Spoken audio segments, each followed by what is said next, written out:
Greetings and salutations, everybody. Welcome to the best damn movie-related show on the planet Earth, the John Campea Show, coming from right here on my YouTube channel. Who am I? Well, I am your host, ladies and gentlemen. My name is John Campea, and it is an awesome honor and privilege, as it is every day, to have you, our international friends, gather around the virtual water coolers. We talk about our favorite things in the world, movies, movie news, all sorts of good stuff. And you know what? I went into the drawer today, pulled out a fresh, brand new pack, of Robert Meyer Burnett undies, and he's here today, ladies and gentlemen. Nothing like a fresh feeling of a fresh Robert Meyer Burnett. That analogy did not go the way I wanted it to go, but good morning to you anyway, Rob. Wow, John. You know, I hope those undies caress your man parts just the way you like to be caressed. Fresh. That's all I can say. Fresh and crisp and clean. That's what I was going for, the fresh and crisp and clean, not so much the snuggling my underparts. But yeah, again, sometimes, Rob, like, listen, when you're committed to doing your analogies for your intros immediately off the top of my head and not making them up in advance, sometimes they go right and sometimes they go terribly wrong. We'll file that one today under the wrong category. Anyway, guys, awesome to have all of you guys here with us today. A lot of stuff for us to talk about here.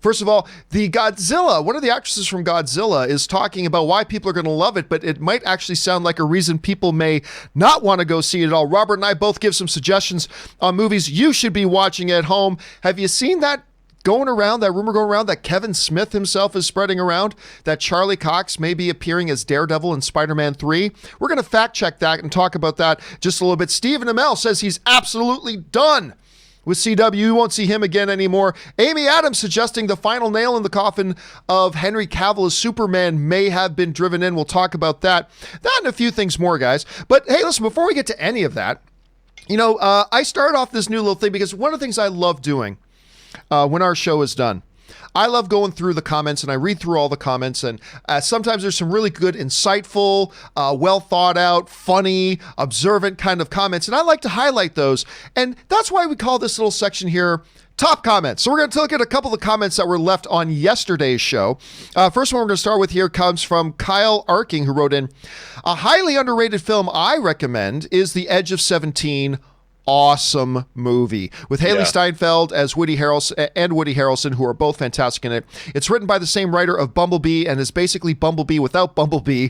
It's hilarious. One of the best high school films I've seen and has terrific acting performances. I cannot agree more, Kyle. That movie is wonderful. All right, another one comes into us from Rich But Not Wealthy, writes, I could spend months quarantined in Rob's house without a blink. Look at all those awesome hardcover comments, plus gazing at his magnificent collectibles. Is that a double entendre, his amazing collectibles? Anyway, not to be confused with his unmentionables, and something tells me he has plenty of toilet paper. Well, thank you for sharing that. Yeah, hey, listen, I'll actually point out right here, Rob, I have still never been to the observatory. I've still never seen the observatory. I've never been there in person. For all I know, the Rob Observatory. I call it the Rob Observatory. For all I know, that bookcase behind you is the only thing you got. For all I know, that's all you got. So I just want to point out that I haven't seen it yet. All right. The next one comes to us from Kiri Rivas, who writes, because Pattinson is the next Batman, I feel Water for Elephants is a film of his that is underrated and a gem in general. It's good. It's a good film. You know what? It's not a bad film. And it got kind of dismissed by a lot of people just because it was that Twilight guy. And I think some people would really enjoy it. All right, the last one we're going to talk about here is a second one. Kyle Arkin gets two on here today. Kyle wrote, I feel like another reason why Disney postponed Black Widow is that there is no way to sell tickets for it. That's a good observation.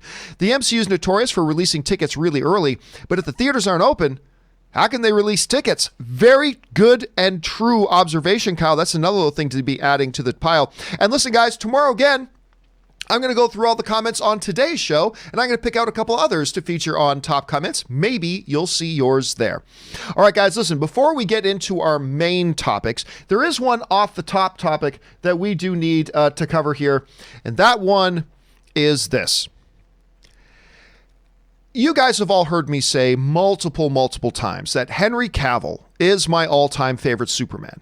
And I've liked a lot of the Superman, obviously Christopher Reeve. I really did enjoy Brandon Routh as Superman.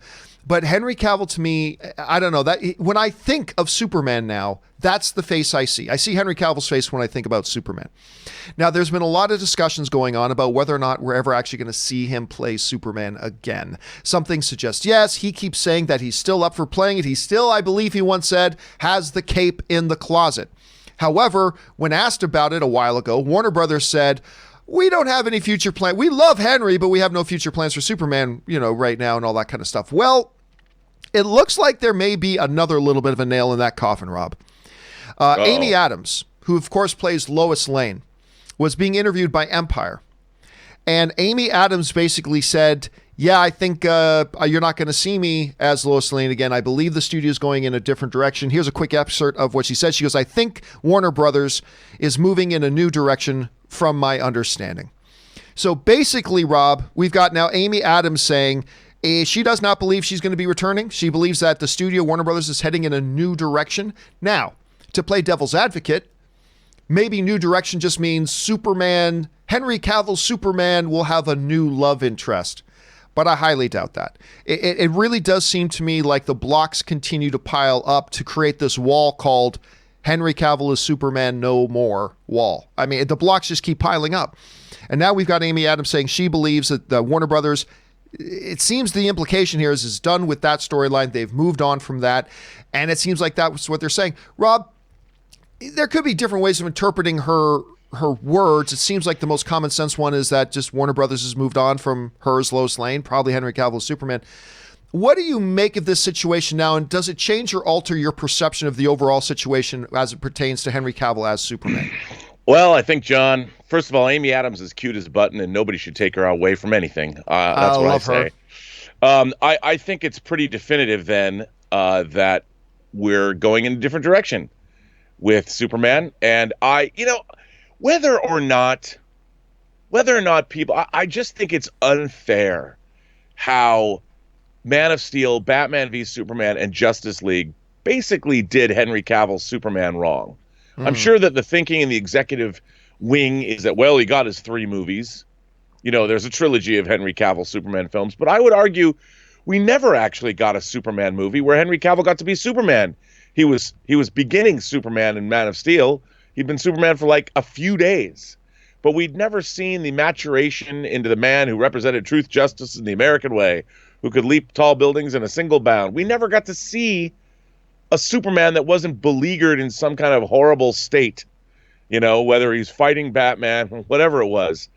I wanted to see a real Superman movie, and I think it's a damn shame that we're never going to see that. Apparently, maybe cooler heads will prevail, but I'm annoyed, John. I'm annoyed. Yeah, and it seems like if Warner Brothers had been thinking about moving on from that, Joker comes out as completely separate from the MCU, makes $1 billion. Despite the fact that Jason Momoa's Aquaman is technically in the DCU, that Aquaman movie that also made $1 billion was pretty much a standalone movie with just one tiny quick blink and you'll miss it vague reference to the wider DCEU when they mentioned his fight with Steppenwolf, and it was mentioned just really quick. Other than that, you'd never know there was an extended DC universe at all. And now you get something like this coming along. It's intriguing. We'll have to keep our eyes on it. Question here is, guys, what do you make of Amy Adams' comments? Are you ready now as fans to say, yeah, we throw up our hands, we just have to accept that Henry Cavill is no longer our Superman? Do you think there's still hope for it? Jump down to the comment section below and let us know your thoughts. All right. With that down, let's move on to our main topics today. And how do we select our main topics here in the John Campea Show? Well, you see, it's really rather simple. You guys come up with them by simply going over anytime 24/7 to www.thejohncampeashow.com/contact. Once you guys get there, you'll see a form. Fill it out with your topic or question. It's completely free. Hit submit, and then maybe, just maybe, you might see your submission featured here as a main topic on the John Campea Show.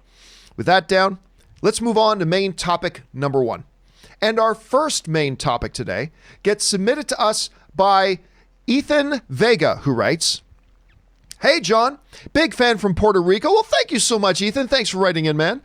"Did you hear about Stephen Amell's answer on Instagram when being asked by fans if he would ever return to the Arrowverse? He replied he wouldn't. Do you think it has something to do with his disappointment on his ending in the Arrowverse? All right, thanks a lot for sending that in.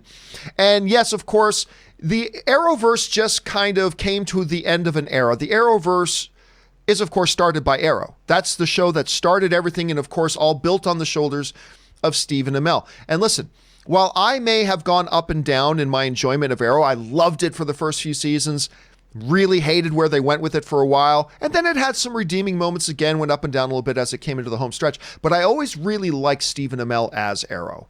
I always thought he did a really, really good job, and I always appreciated him in it. Now, of course, when they were doing stuff for Crisis on Infinite Earths, and as that was wrapping up, Stephen Amell did that one kind of infamous, the quote from him saying he was really frustrated with how they ended his character off and who was there and what actors weren't there and all that kind of stuff. And it seemed like there was a little bit of maybe bitterness that he was having, but maybe not. It could have all been in the way we were interpreting it. Now, remember, when he first announced that this season was going to be the final season of Arrow, he announced that, oh, hey, you could still see me pop up as a guest spot in other shows and stuff like that. Well, don't count on that anymore, because in doing a fan engagement on his social media, he kind of puts it to rest, and he says the following. That's a different one. That's Kevin Smith. This is his. When asked if he would be returning, we'll see him as guest spots. Now he's saying this. No, I'm done. That was good. It was a good 8 years, but it was time to be done. It was actually really, really weird to watch the CW again. It was weird seeing promos for Supergirl and Flash and Batwoman again. It seems like a different lifetime. I don't think I'll be doing that again. So Stephen Amell doesn't stay vague. He doesn't leave any doors open. He doesn't leave the slightest crack of a possibility there for his return. And I gotta say, I don't like the way he's handling it. Now, remember, I say this as a massive Stephen Amell fan. I have been a supporter of Stephen Amell, and I will continue to be a supporter. I've been really looking forward to his new project, Heels. I just like the dude. I think the dude's great. But I don't like the way he's approaching this. Because, look, Stephen Amell knows none of us would know the name Stephen Amell if it wasn't for Arrow, right? And one could make an argument that maybe people wouldn't know Arrow as well if it wasn't for Stephen Amell. It goes a little bit of both ways. I acknowledge it, and I agree with that. But at the same time, I feel like saying something like that, like when even if you know you're not going to be back, at least for the sake of the fans, say, hey, I'm focused on future things. You never know what can happen.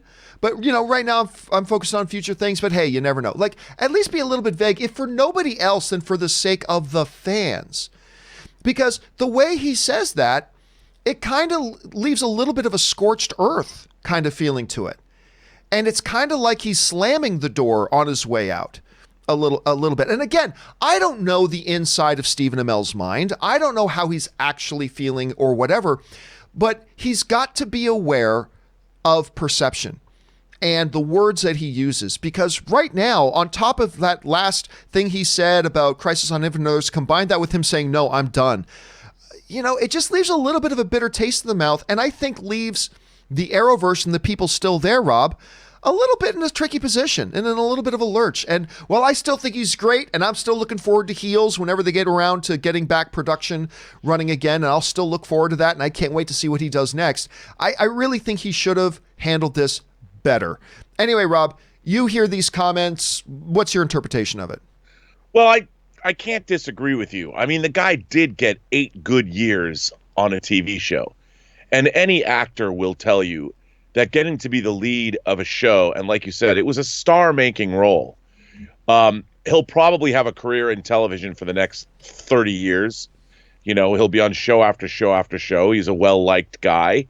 And I don't understand why anybody would be less than gracious about exiting a show after 8 years. That's a monster run in this day and age. I mean, many TV shows never make it to 8 years, especially imagine if it was on Netflix. He wouldn't have half of those episodes behind him. So, I just think that I think he should be a little bit cooler about it. Yeah, I mean, I can understand you get a little like, but I mean, dude, it's a great run. He had a great run. He has a lot of fans, and he had a lot of good seasons of that show. Yeah, and I think you could just set it up and support the other cast better. Yes, say, you know what? 100%. Again, say, you know what? I'm focused now on my future and where I'm going, but you never know. And say, but you know, I'll be cheering on Barry and Supergirl and Batwoman, and I hope everybody keeps, like, I don't know, like, say that on the way out the door, because you look at somebody like Brandon Routh, who's of course in the Arrowverse, and they're writing him out of the show. Like, right. This is his final season, and it's not his choice. They just decided to write him out of the show. And I was reading an interview with him, and he's like, all he is like, man, I am so grateful for these years I've had on this show. And, you know, who knows, maybe I'll be back and blah, blah. And he doesn't even get to go out on his own terms. And I just think there's something here for Steven to learn, and maybe he will learn stuff like that. Either way, I'm still a big fan. I just wish he had handled this a little bit better. The question here is, guys, what do you think of Amell's final comments? Do you think he's hardcore in that? Do you think, you know what, maybe he didn't think about his wording, and maybe we will see him back? How do you guys feel about it? Jump down to the comment section below and let me know your thoughts. All right. With that down, let's move on to main topic number 2. And our second main topic today gets submitted to us by Arturo Beltran, who writes, "Hey, John, have you heard the new rumor yet? Kevin Smith said Charlie Cox's Daredevil himself is being reported to appear as Spider-Man's lawyer in the upcoming Spider-Man films. Is this the Avengers TV crossover we want? Thanks, and keep up the great work." All right. So this one is a bit of a doozy. It's frustrating and fascinating all at the same time. For those of you who have not heard about this yet, here's the basic gist of it. Okay, this is what's going on. So Kevin Smith was talking on his podcast, and he dropped this on his podcast, Fat Man on Batman. He wrote this: "I heard another piece of good effing news." He said, "Did you hear that Spider-Man, the new Spider-Man movie, is going to have a lawyer in it? Charlie Cox. They're bringing in as Matt Murdock. That's been the rumor online, and they say that's like the one that Marvel's like going, God damn it, how did that get out?" So, you know, I always tell people, when you hear a outlandish rumor like this, that Charlie Cox appearing as Daredevil in Spider-Man 3, follow the source, follow the source. Well, people followed the source, and guess where it went to? Kevin Smith. Kevin Smith, who, by the way, appeared in the Ben Affleck Daredevil movie. Kevin Smith, who is closely connected to this entire comic book, movie, and television show world. One will never accuse Kevin Smith, who is great, of not being somewhat connected, right? So that has got to force you to sit back and raise your eyebrow and go, wait a minute, what? Like, from everything we understood from what Netflix said and from what Kevin Feige said and all this stuff, everything pointed to the fact that they would do Daredevil again in the future, but it's going to be a completely rebooted Daredevil. It's not going to be Charlie Cox. It's not going to be John Bernthal as Punisher. They're going to have to reboot this whole thing and blah, blah, blah, but it'll happen at some point. That's what everything's pointed to. And now we've got a guy with the credibility of a Kevin Smith saying Charlie Cox is going to be Matt Murdock in Spider-Man 3. Understanding that this caused a bit of a hoopla, Kevin Smith then got on social media and he wrote the following. Kevin Smith said this: "Perspective. While I too hope this rumor is true, please remember that I only talked about it with Mark Bernardin on Fat Man Beyond after I read about it on the internet, just like everyone else. This means I have no inside info. Much like everybody else, I'm just a hopeful fan." So Kevin Smith just then clarifying that, hey, I just read this rumor on the internet like everybody else. So, okay, that's interesting. So that puts it into a bit in perspective. So Rob, I decided, okay, wow, well, I should probably go and read what he read that led him to that conclusion. I can't find anything. I can't find, that doesn't mean it's not there. I just looked for it for about 10 or 15 minutes. So it doesn't mean it's not there just because I didn't find it in my first cursory 10 to 15 minute search. But I looked around thinking, where's Kevin Smith getting this from? He said he just read it online. And I'm like, okay, well, okay, that's not it. That's just referencing Kevin Smith's comment. Okay, that's just referencing Kevin Smith's comment. And I'm looking around, and I couldn't find what he was talking about. So that leaves me with one of two possibilities, Rob. One of two possibilities.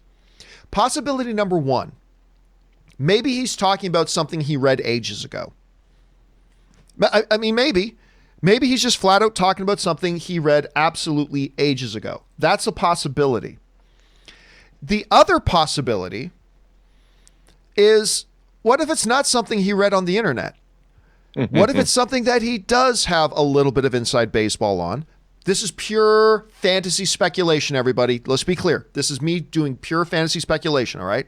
No facts here. I'm just saying, what if it is something like that and he's just covering his bases by saying, oh, it's just a rumor I read online? I'm personally still of the belief that this is not happening. We are not going to see Charlie Cox as Matt Murdock or Daredevil again. But as with all things Marvel and Kevin Feige, Rob, you can never say never. And the fact that I can't seem to find what article is Kevin Smith talking about saying, I read this online. It certainly wasn't on the Hollywood Reporter or The Wrap or Variety or Entertainment Weekly or anything. It certainly wasn't any of those. So I don't know. I'm still leaning towards, no, this is not true. This is not actually going to be happening. But it does. You'd be forgiven if you take a little bit of a pause and raise an eyebrow a bit, wouldn't you, Rob? Rob, what do you make of this whole situation? Well, look, the funny thing about these kinds of rumors is who wouldn't want to see this happen? I mean, It would be awesome. And I think playing Matt Murdock is just the kind of thing that they could do. That would be a really cheeky thing to do. And I wouldn't put it past them. It was like when J.K. Simmons showed up at the end of Far From Home. I was like, wow, I couldn't believe that. And I thought that Kevin Feige certainly he allowed that to happen. And I think this is, of all the characters, whether it's Jessica Jones or whether it was Luke Cage, Netflix's Daredevil, I think, is the most beloved of all of those shows. And you know what? Frankly, it wouldn't surprise me because I don't know if there's a Daredevil movie in there. I don't know. Maybe there is. But with 3 seasons of a Daredevil show, that was pretty. They did a pretty good job with the character. But to bring him into the Marvel Universe and say, you know what, Daredevil's here, I think it's pretty cool because, like an Ant-Man or something, he could come back. He could be an Avenger. They could do all kinds of things with him, and just to say that he's there, in a way, I like the idea. And I could see it happening, especially if he is just Matt Murdock. Because then if he is, we know Daredevil's there. And if they want to pull that gun and use it, they can. But I love the fact that what a great way to bring him into the Marvel Universe. It would be. But it's like, do I believe it's real? Yeah. I don't know, dude. I don't know. I mean, with Black Widow and with Eternals and with Doctor Strange and with Black Panther, and I don't know. They got a big slate, but throwing in Matt Murdock could be just a cool thing to do. Because one of the other big hurdles here is my understanding has always been there's a major legal hurdle here. Because of the nature of the Netflix series and what rights there are there. And if Marvel does something new, it has to be something new. And again, everything, as you always say, Rob, everything can be negotiated, right? Everything can be negotiated. So one never knows. Again, so I would say right now, my thought on this whole thing is it's interesting. I don't believe it right now, but it's something that I'm not taking and throwing in the incinerator. I'm taking it and putting it up on a shelf and saying, I don't believe it. I don't buy it, but I'm going to kind of keep half an eye on it. I'm going to just kind of keep peeking over there to see, because you're right. Is there anybody out there who wouldn't want to see this? I don't think this is happening, but absolutely put me down. I'd be damn fascinated to see this. I know, right? I mean, so who wouldn't? Anyway, guys, question is, what do you think about this rumor? Do you think Kevin Smith was really just jabbering about some random nothing article he read somewhere on the internet that had no basis? Or do you think maybe there might be a little bit more something to it? Jump down into the comment section below and let us know your thoughts. All right. With that down, let's move on to main topic number 3. And our third main topic today gets submitted to us by Trevor Nguyen, who writes, "Hey, John, I'm trying, man. I'm like really trying to be excited about Godzilla vs. Kong, but one thing after another kills my buzz.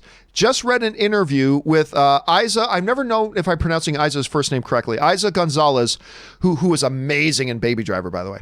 Isa Gonzalez, who says that she thinks fans will love it.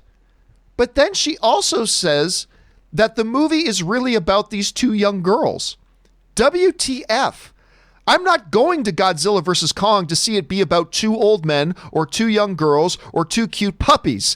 I'm going to see Godzilla and Kong. Why can't they understand that?" All right, so that's Trevor's thoughts on that, and thanks a lot for that, Trevor. And so, obviously, all of us know Godzilla vs. Kong is on the way. Whether it gets delayed, as a lot of other movies do, who knows? But Godzilla vs. Kong is on the way. Now, the interview he's referring to, this is what directly that she said. She said the following. "When I say I'm in the movie, that's Godzilla vs. Kong, people are like, oh my God.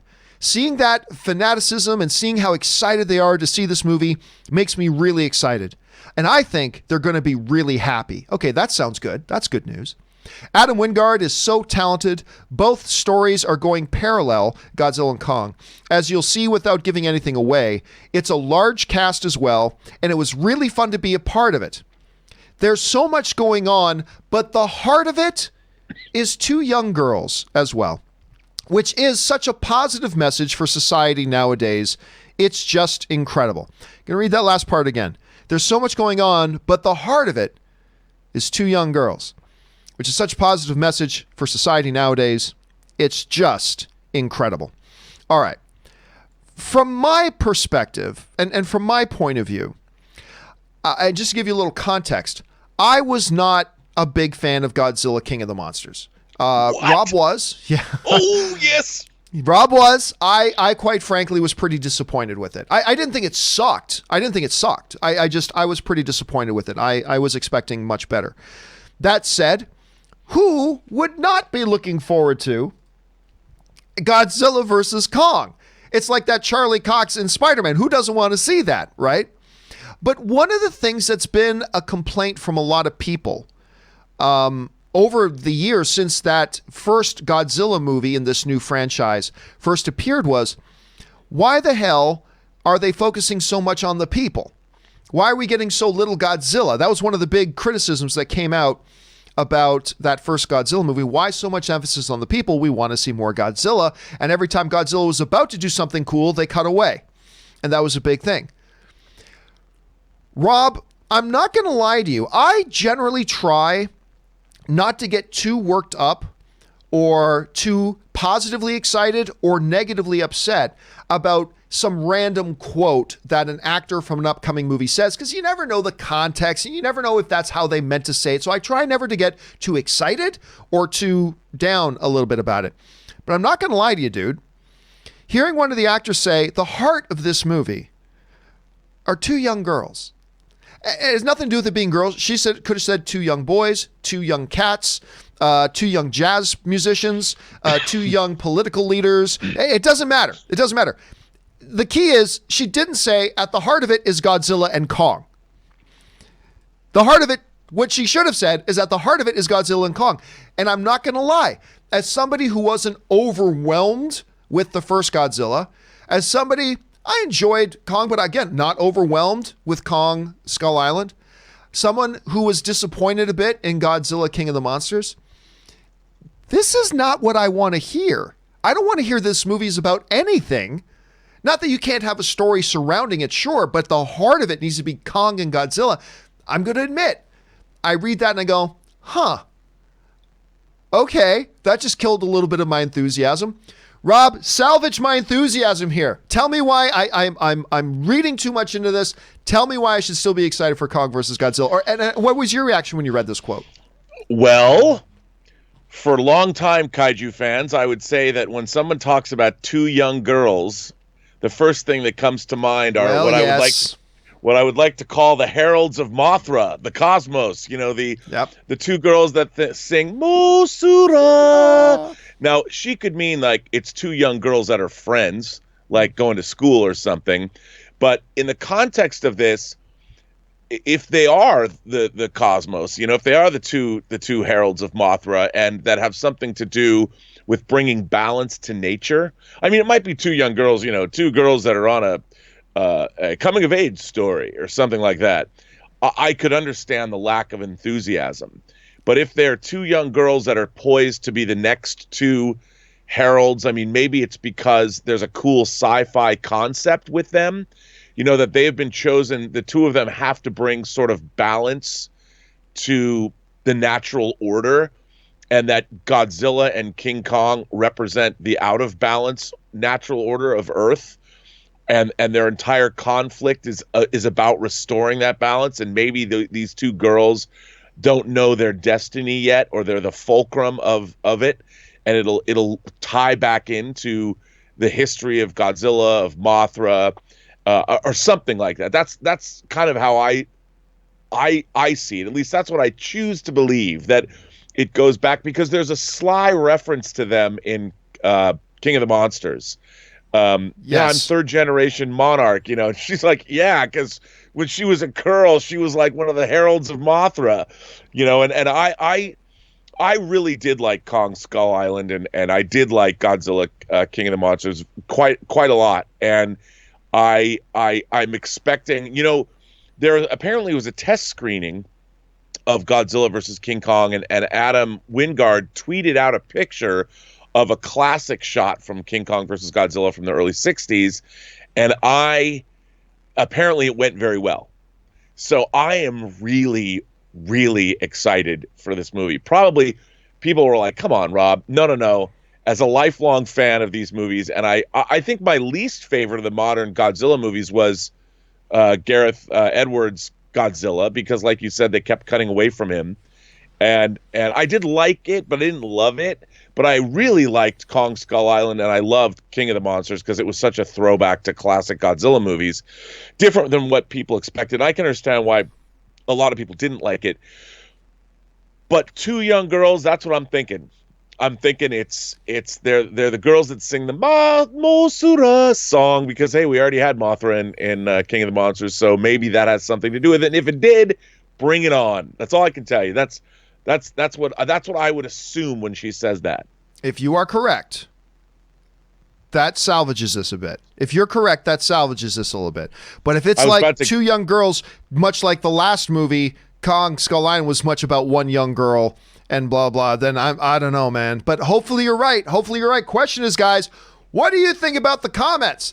Do you think that it's just going to be a couple of randos? Do you think it could actually be intimately tied into the kaiju? If so, does that change it for you a little bit, like the way Rob was describing? What do you guys think?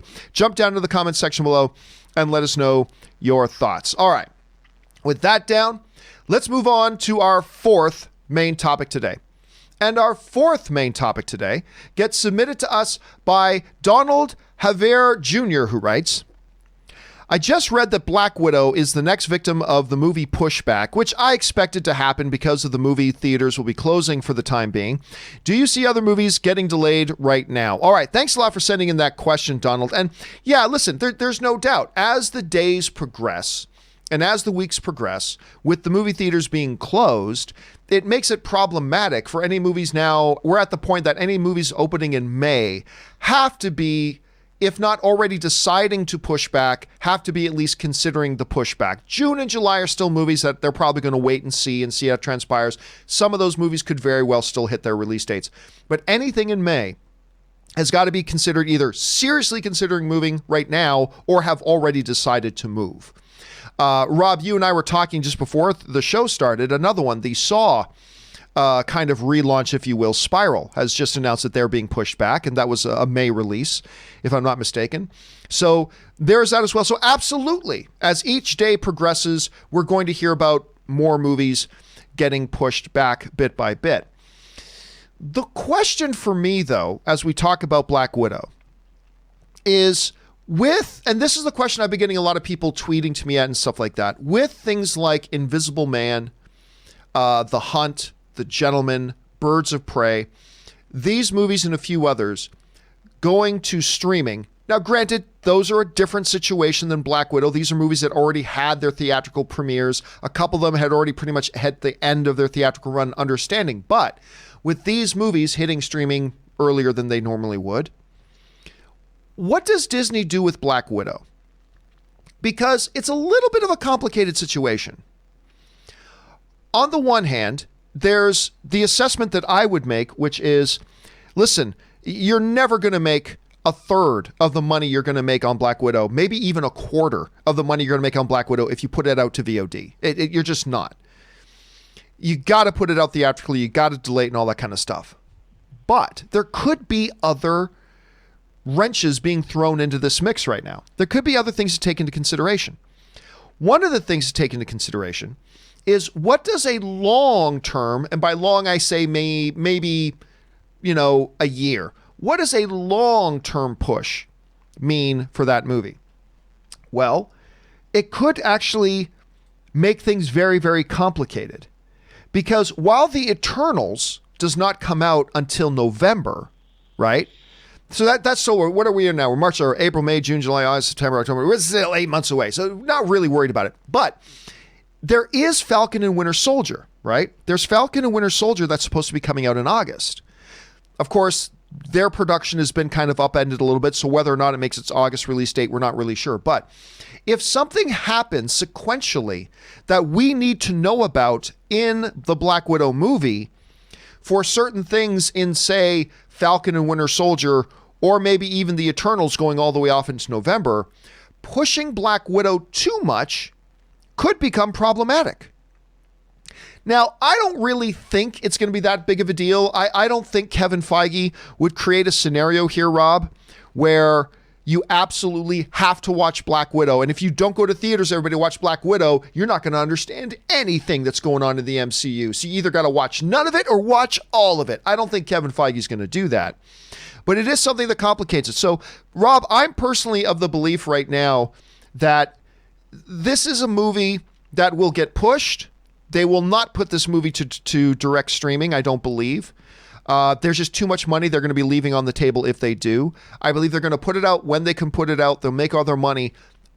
But the unknown factor here is, does something vital happen in Black Widow that we must know in order to be able to, with any kind of coherency, watch and understand Falcon and Winter Soldier, or maybe even Eternals in November?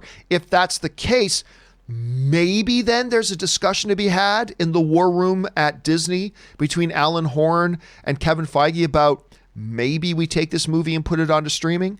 Ultimately, a lot of people are asking, what will Kevin Feige do? Kevin Feige, just so you know, Kevin Feige has no say in this. Kevin Feige makes the movies. Alan Horn will decide what gets done with the movie. But I'm sure he'll be consulted. I just don't see it happening. But again, that's the big question mark to me. Is there a big enough thing in Black Widow that has to be seen and understood in order for the rest of the MCU to progress? That's the one that could throw a wrench in this. Rob, we obviously heard about the pushing of Black Widow, unsurprisingly, at the end of yesterday's show. Yeah.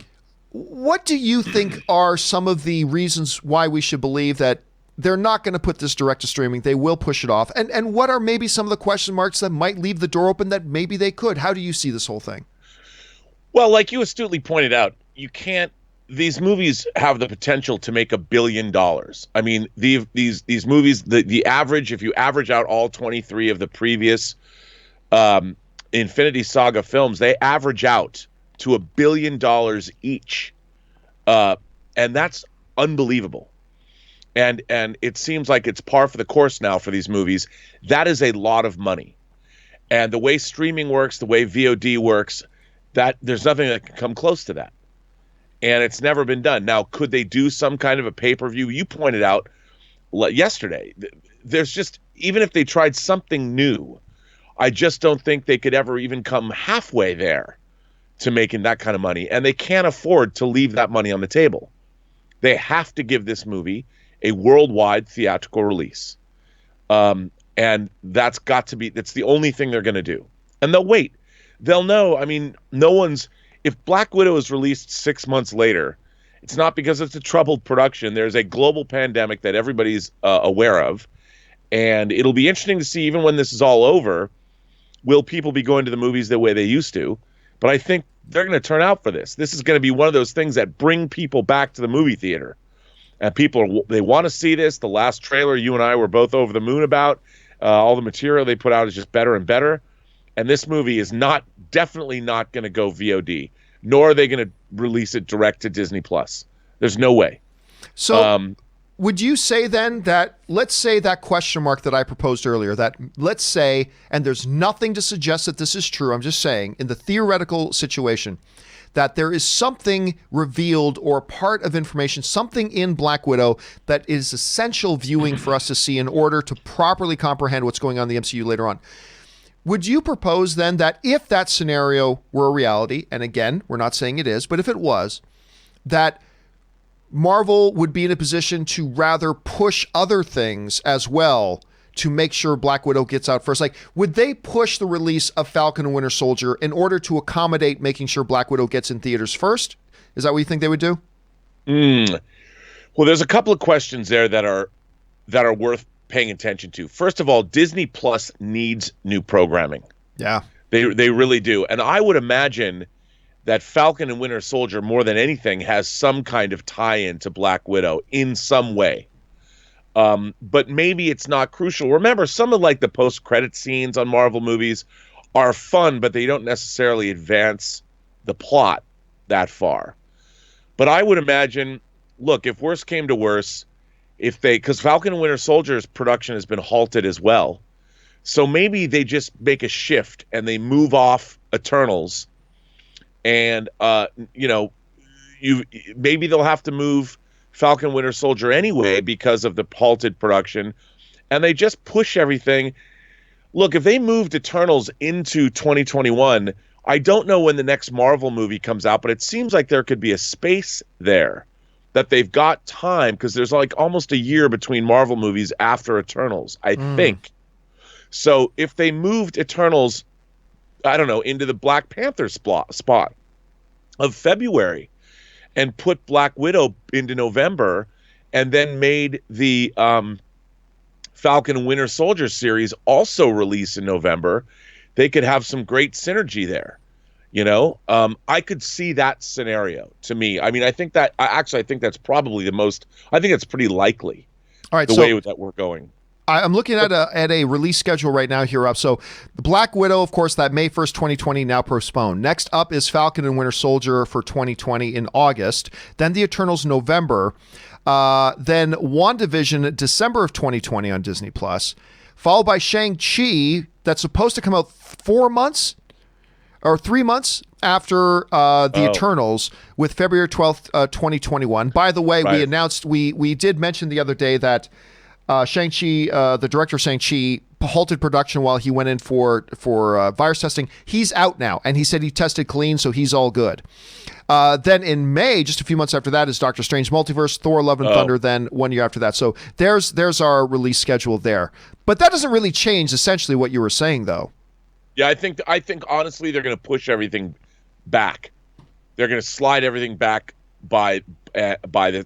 I don't know how they're going to make that work, but all production is halted. So, Atlanta is where they shoot a lot of these things. Shang-Chi is shooting in Australia, but I could see them just shifting their entire release schedule. All right, which not good for Disney, because it's just one other revenue stream that is not being utilized, but the whole world is shut down. Yeah. So yeah, it's everybody. Disney's no exception. So the question here is, guys, is what do you think they're going to do? Do you think, no, there is an avenue here, like depending on how big that question mark is that I was proposing, depending on how big, do you think there's a chance that they actually could make a decision and put Black Widow straight to streaming? I don't think so. Rob doesn't think so, but you never know what will happen. What do you think about that? Jump down to the comment section below and let us know your thoughts. All right, guys. With that down, let's go on to this. While so many of us are kind of shut in at home now, we thought it would be a great idea to talk about some movies, you guys, maybe some underappreciated films that are out there that we think are diamonds in the rough that maybe not enough people have seen, that you guys should go check out, and give a little bit of movie recommendations of things you should watch at home. So, Rob, I think what was your recommendation yesterday was Thief, was it not? Thief. And people have tweeted that they actually have watched it over the last day. And people have told me how much they enjoyed it. So and what was your recommendation the day before that? There was Thief, and there was... I can't remember what your other recommendation was. What was my recommendation? Oh, The Age of Adeline. Oh, Age of Adeline, right. Adeline. So yeah. Those are the two you've done so far. I recommended Stardust, and then I recommended A Good Old-Fashioned Orgy. So, Rob, what is your recommendation for people to watch as they're stuck at home today? Okay. What should people be watching? Okay, now I want to preface this by saying a lot of people are always talking about my erudite tastes and how I'm a snob when it comes to movies. I have to say I have a great love of B films. I like low-budget action, adventure, sci-fi, horror. And I was a big fan of the American Ninja Saga that Canon Films put out. They're hard to go back and watch now. But here's a movie that people are going to laugh, that I recommend wholeheartedly. I think it's one of the greatest low-budget action films ever made. And it stars the Boz. That's right. Brian Bosworth himself, ex-football player, ex-Seattle Seahawk, tried to get into the movies, and in 1991 he did, in Stone Cold, which is my recommendation for this movie. It was directed by Craig Baxley, who is a second unit action movie director, stuntman. The action in this movie is crazy. Brian Bosworth plays a cop who goes undercover in a motorcycle gang. And Lance Henriksen, in one of his best roles, as the long-haired, mullet-wearing leader of this badass motorcycle gang. I mean, if you like Sons of Anarchy, you're going to like this movie. And yes, is Brian Bosworth sporting frosted tips and a crazy haircut in this film that is horribly dated? Yes, he is. But he's pretty good in this movie for a non-actor to come in. William Forsythe is like Lance Henriksen. He works for Lance Henriksen. He's in that gang. This film has incredible action, incredible stunts. It is badass. The motorcycle gang is badass. The climax of this movie, I don't know what state they shot in, but they use the state capital. I mean, you got to see this movie, man. This movie is so much fun to watch, and it's really well directed, and it feels like, you think about, if you like Stallone movies like Cobra, or you like Tango and Cash or stuff like that, and you like American Ninja, and you like Invasion USA with Chuck Norris, or Good Guys Wear Black, or Above the Law when Steven Seagal wasn't a joke. This movie rules, dude. It rules. I own the Blu-ray. I can't recommend this movie highly enough. It is so much fun. Now, remember, there is an Australian exploitation movie called Stone that also has motorcycles in it. That's great, too, if you want to watch that. But it's Stone Cold, directed by Craig Baxley, starring Lance Henriksen and Brian Bosworth, the Boz. Dude, I mean, if you're going stir crazy and you just want to see dudes get messed up, here it is. This movie rules. And Lance Henriksen, tell me he doesn't skyrocket to your number one, or at least up in the pantheon of greatest cinematic bad guys of all time. He's so good in it. It's worth watching just for Lance Henriksen. So your recommendation today is Stone Cold. I remember we were talking yesterday when you came up with that name. You were there was such conviction in your voice yesterday when you said the movie I'm going to recommend tomorrow is Stone Cold. You were like so excited about sharing that one. Yes, I was. So there you go, guys. You got Rob's recommendation here of Stone Cold. All right, time for my recommendation. And mine is going to be a movie that I believe most of you have heard of, but I also know that a lot of you haven't seen. And so let me throw this one out there. I mentioned Stardust the other day.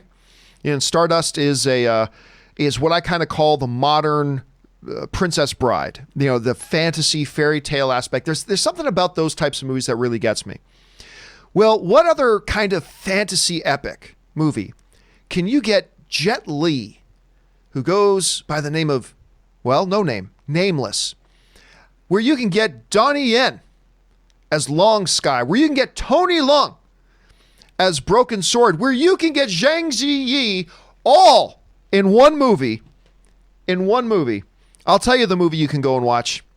It's a movie that originally came out in 2002 in China, did not get a North American release until 2004, and the movie is called Hero. Hero is wonderful. It is epic fantasy, fairy tale, adventure kind of storytelling, obviously from a very Chinese point of view. It's a beautiful story, a little complex at times, sometimes a little difficult to follow, yes. But as you follow along, you get to the Emperor of 100 Steps and, all this kind of stuff. It is just, it's gorgeous. But I'll tell you the thing, Rob, that to me makes me just drop my jaw on the floor every time I watch it. This is visually the single most beautiful film I have ever seen in my life. And whenever anybody asks me from a cinematography point of view and all that kind of, just forget everything else about the movie, forget story and everything else. What is just straight up like one of the most beautiful movies you've ever seen? And I always say the same thing, Hero. Hero, every single frame of this movie is an absolute meticulously designed, well-crafted piece of art. Every single frame of this movie is something to behold. And Rob, I'll tell you what else about this. I have never seen a movie that has ever had such a comprehensive use of color. Every frame of this movie has a definitive color palette to it that is vibrant and rich and gorgeous. And hell, we haven't even started talking about the action in the film yet. I've been talking about this movie for a minute and a half now. We haven't even mentioned the action. The action is incredible. It's obviously Tony Leung, Donnie Yen, Jet Li, Zhang Ji. Of course, the movie's going to have some great action to it, and it does, and it's a beautiful fantasy and all that kind of stuff. But I am telling you what, if you want to gain an appreciation of cinematography, if you want to gain an appreciation for the art of the visuals and stuff like that, I'm telling you something, you are doing yourself a disservice if you have not watched Hero. It is a beautiful film. It's a beautiful story. It's got rich mythology and great action, iconic Chinese superstars. But on top of all that, it is just a freaking gorgeous movie. I still contend the most beautiful movie I've ever seen. So my recommendation today is going to be Hero. Now, Rob, I must confess, I have not seen Stone Cold.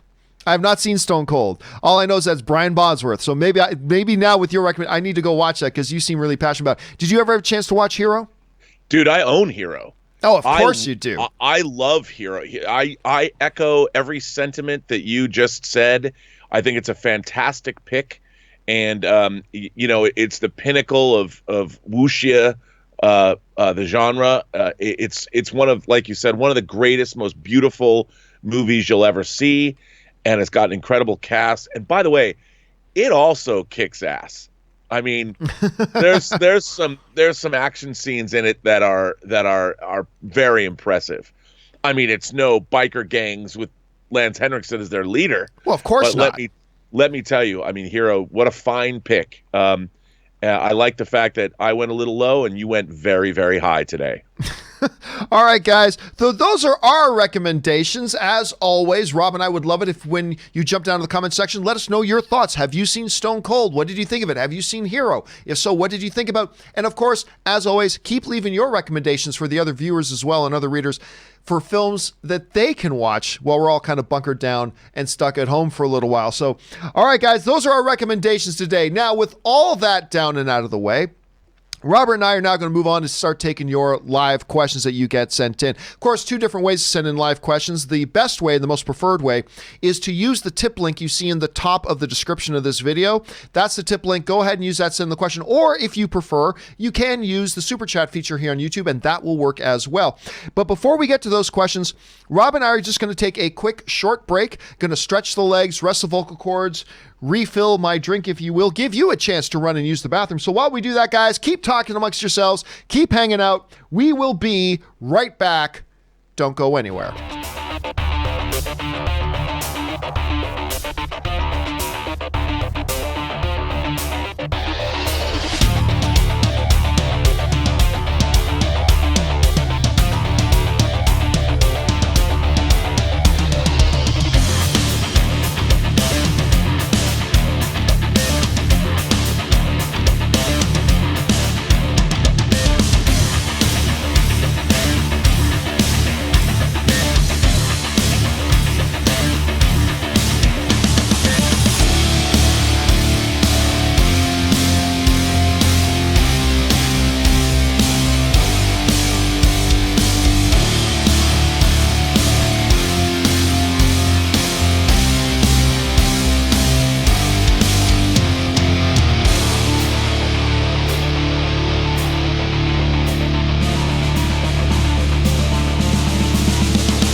are back. Thank you, everybody, for your patience and indulgence as we took a little bit of a break there. I appreciate that.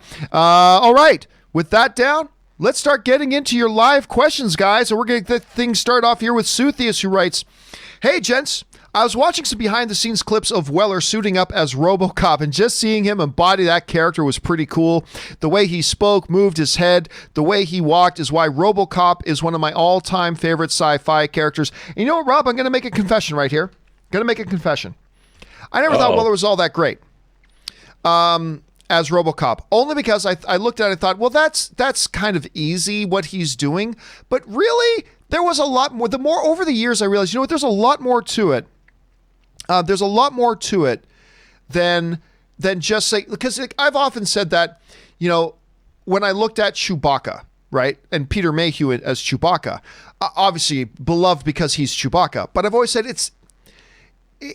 you could have gotten different people in the costume. And, you know, they did get a new person in the costume for the new movies, and I thought it was perfectly fine. But over the years, I've come to realize and appreciate Weller more and more actually as RoboCop. What do you think? Oh, dude. I mean, Peter Weller as even the movement. One of the things that I don't think people, if you go back and you watch the original RoboCop, the way he moves in the suit, the way he leads by turning his head a certain direction, and then his body follows. I mean, he spent a long time preparing to inhabit that role. And I think, you know, and you see it because other people have played RoboCop. Was it Robert Burke who played RoboCop in RoboCop 3? No one played him like Weller did. And Peter Weller, you know, is a really smart guy. Now he's a professor. He went out and got a PhD in like art history. I mean, he's a true Renaissance guy. And if you look at his performances all through the 80s, whether he was Buckaroo Banzai, whether he was RoboCop, whether he was playing a version of William Burroughs in Naked Lunch, I mean, that dude is one fine actor who brought something to every role. He even did a stint on Star Trek Enterprise in the 4th season where he played a sort of a xenophobic, racist character that wanted aliens off the Earth. And he was great in that. I'm a huge fan of his. Huge fan, and I don't think RoboCop could not have been played as well by anybody else. All right, let's move on here. Next up comes to us from Servius Vape, who writes, "Hey, John and Co. Firstly, I highly recommend The Americans. I keep having everybody tell me to watch The Americans, and I gotta get, that's Kerry Russell, right? Yeah, I think it's Kerry Russell in The Americans. Everybody's telling me I gotta watch it. I've got my friends telling me to watch it. You guys are telling me to watch it. I have to watch it. My absolute favorite show. Stays great throughout, a bit slow at times, but so damn good. Question: how wild/insane do you think WandaVision will go? Will Wanda be unhinged by the show's end?" Man, that's been the billion-dollar question when it comes to WandaVision. And remember, she's also a feature character in Doctor Strange, Multiverse of Madness. And so there's a theory going around out there that Wanda could actually kind of be the antagonist. She could kind of maybe be the villain in the second one, depending on how things go. Listen, right now, I think all bets are off. I think anything could happen in WandaVision and then leave us at the end of WandaVision. She could be more powerful than ever and a good guy, like more firm as a hero. She could have lost. She could lose her marbles and go completely nuts and actually be the thing that Doctor Strange and others have to stop, even with another villain in the film. So I am not willing to make any kind of prediction right now. Rob, you got any kind of prediction? You know, I just think about, I can't help but go back to, they always draw inspiration from the comics. They might, whether it was Civil War, whether it's the Winter Soldier, whether it's Age of Ultron. And what Wanda did with the whole House of M storyline, warping reality, making mutants the dominant force on the planet, and knowing how bonkers WandaVision gets and knowing that it leads into Doctor Strange and the Multiverse of Madness, I would say that something very significant happens and she is the cause of it.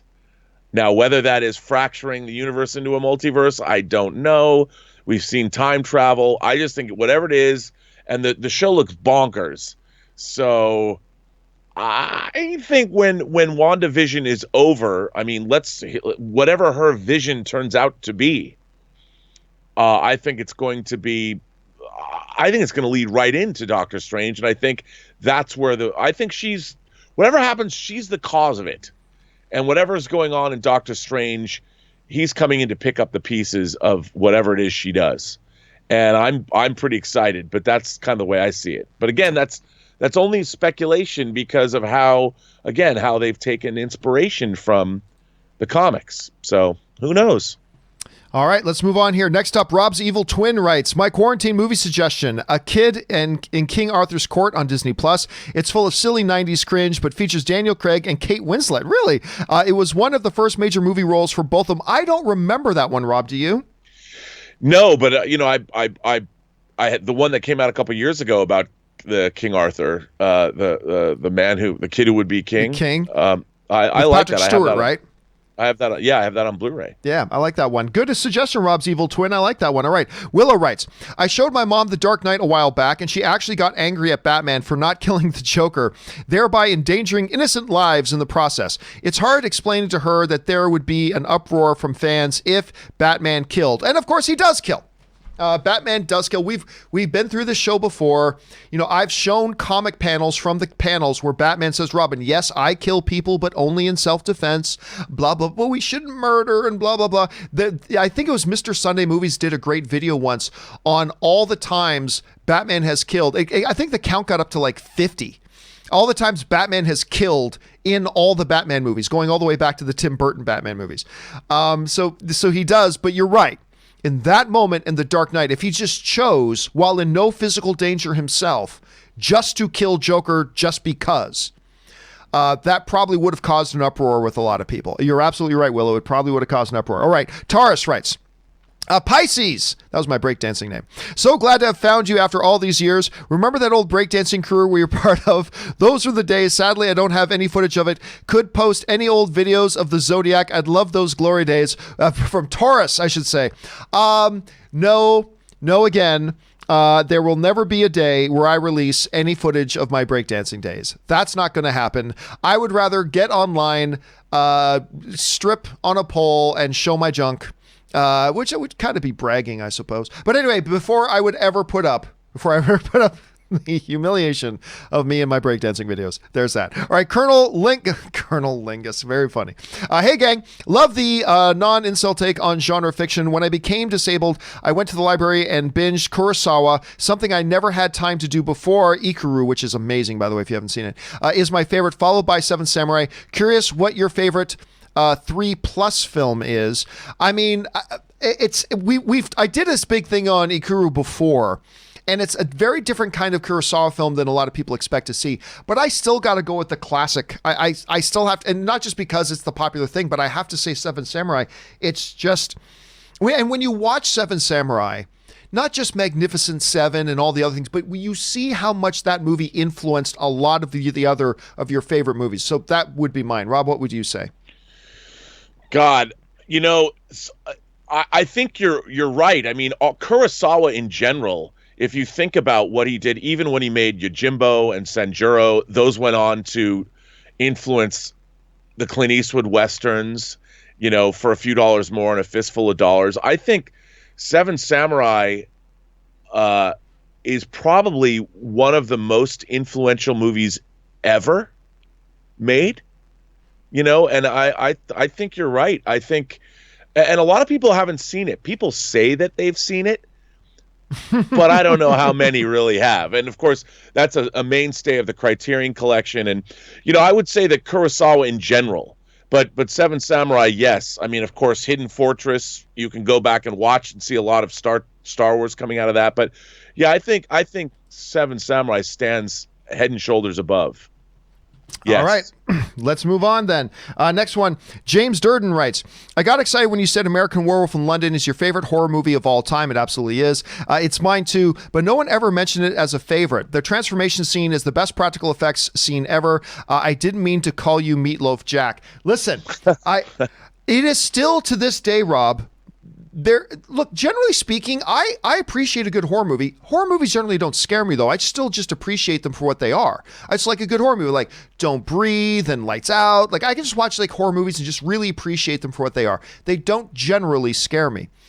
Right. American Werewolf in London is a movie that I still, as a grown-ass adult, cannot watch at night alone in the house with the lights off. I can't do it. That movie still freaks the hell out of me. It still freaks the hell out of me. So, yeah, that one is definitely mine. Well, also that movie, it was the first Academy Award makeup Oscar winner for Rick Baker. And that movie has a dream within a dream jump scare that gets me. I always forget it's coming. And it has with the Nazi werewolf, and then it's a double whammy scare. And every single time I've ever watched that movie, I forget it's a double scare, and it gets me every time. Almost 40 years later, John. Love it. All right. Here we go. Here, next up is a man nicknamed Pooh writes, good morning, John and Robert. Thanks for being a voice of reason on YouTube. Outside of not agreeing with Rob and me on Die Hard being a Christmas movie, shows to binge while stuck at home during the quarantine. Cougar Town with Courtney Cox. It's funny. I'm a huge Courtney Cox fan. I never watched that show. Scrubs. Love Scrubs. Absolutely. The final season notwithstanding, but I love Scrubs. Friends and Martin Smile. Dude, Scrubs was a show I would contend was probably a little bit ahead of its time. It was so witty, and the writing was crisp, and the characters are great. They tried to extend it beyond when... why am I freezing on the name of the star of the show? I cannot remember the name of the star. Was it Zach Braff? It was Zach Braff, thank you. When Zach Braff left the show after what was supposed to be the final season, then they renewed it for another season on a different network or something like that. And they did the new season without Zach Braff. It's like, this is not Scrubs. This isn't Scrubs. But I love that show. Do you have one? Did you watch any of these shows? Do you have one of those shows that are one of your favorites?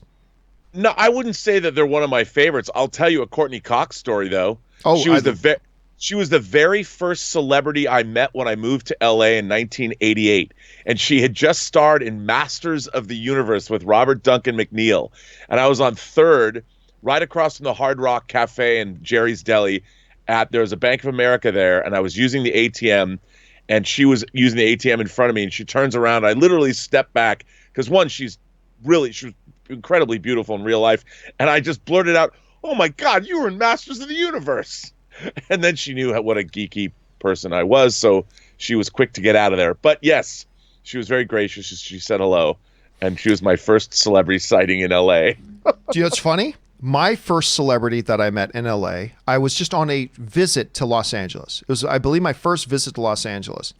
I had come down for something for Paramount, and David Arquette's publicist reached out to me. Wow. And said, "Oh, David saw that you were in town. He's screening his new movie. He directed that horror movie called not the Ripper. It was called it was that little horror movie he did where the killer was running around in a Robert Reagan mask." Right, yeah. And he said, and they were doing a screening at the Hollywood Forever Cemetery. And I'm like, sure. And I got to go and I got to meet David, and it was very awkward because I'm like, good to meet you, man. I've had a crush on your wife since I was like 12. Anyway, so I don't know, that kind of came out very odd and awkward. And Courtney Cox was there, and I got to meet her too, but I only met her after I met David.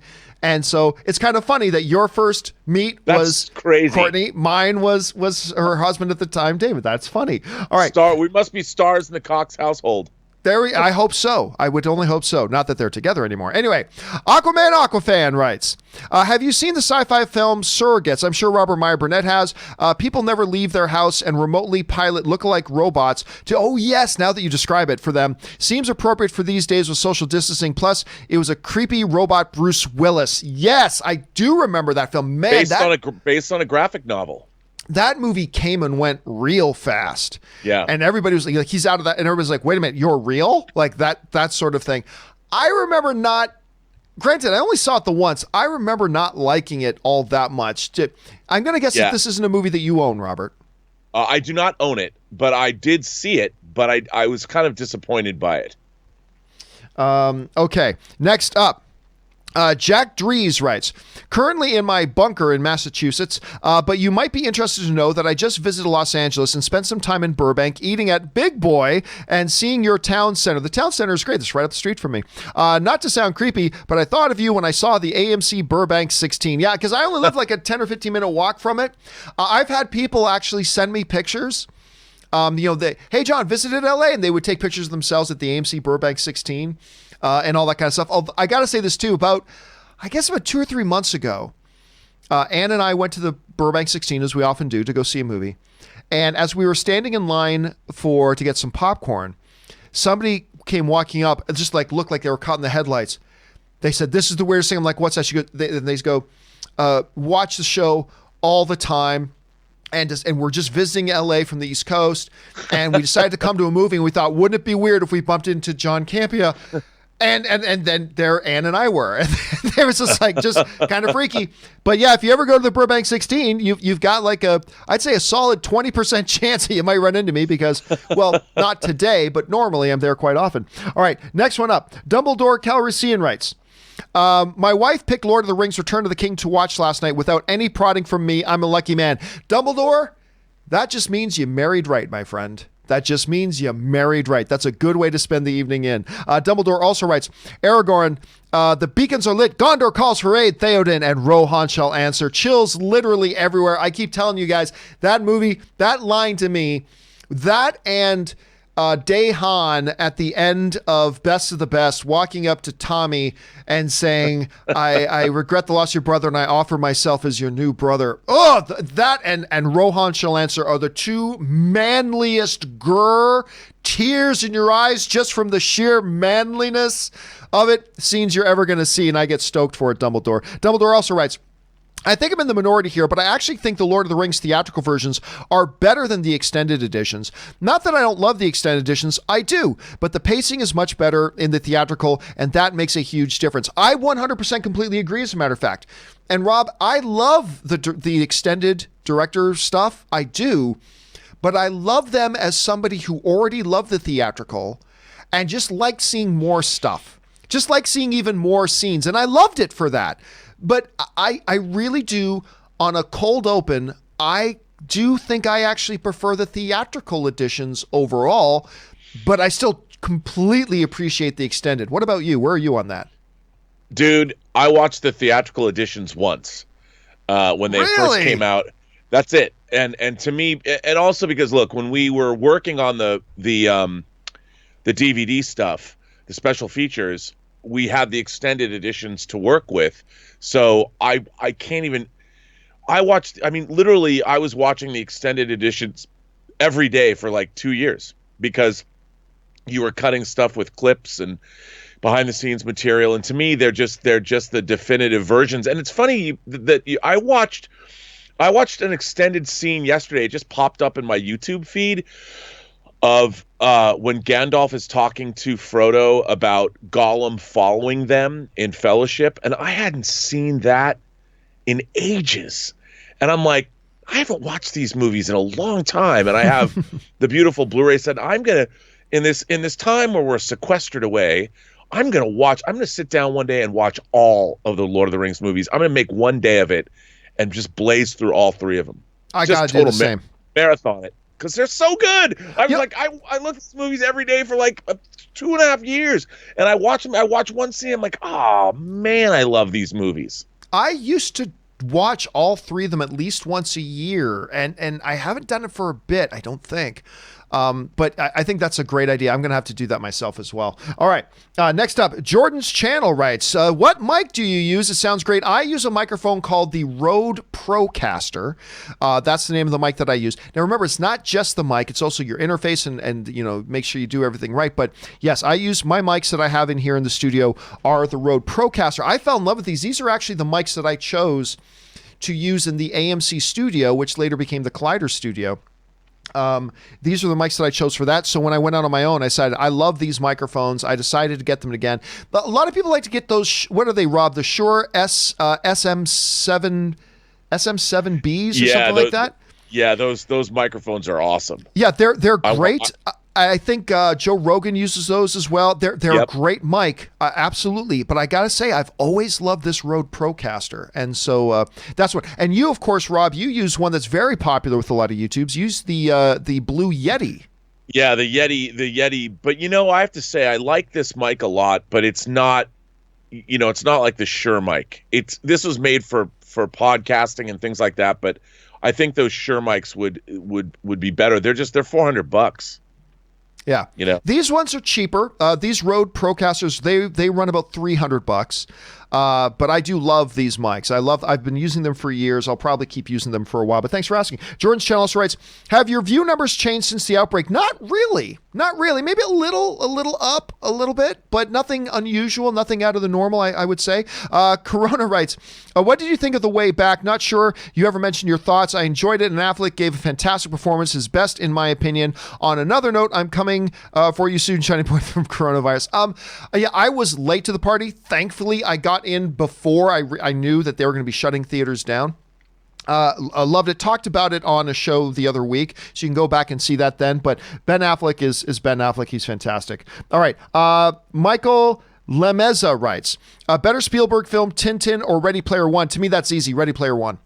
A lot of people like Tintin, and that's great. But Ready Player One, I was very impressed with. I wasn't even a big fan of the book because I never read the book, and I love the movie. Rob, have you seen both of these, and which one is your favorite out of the two?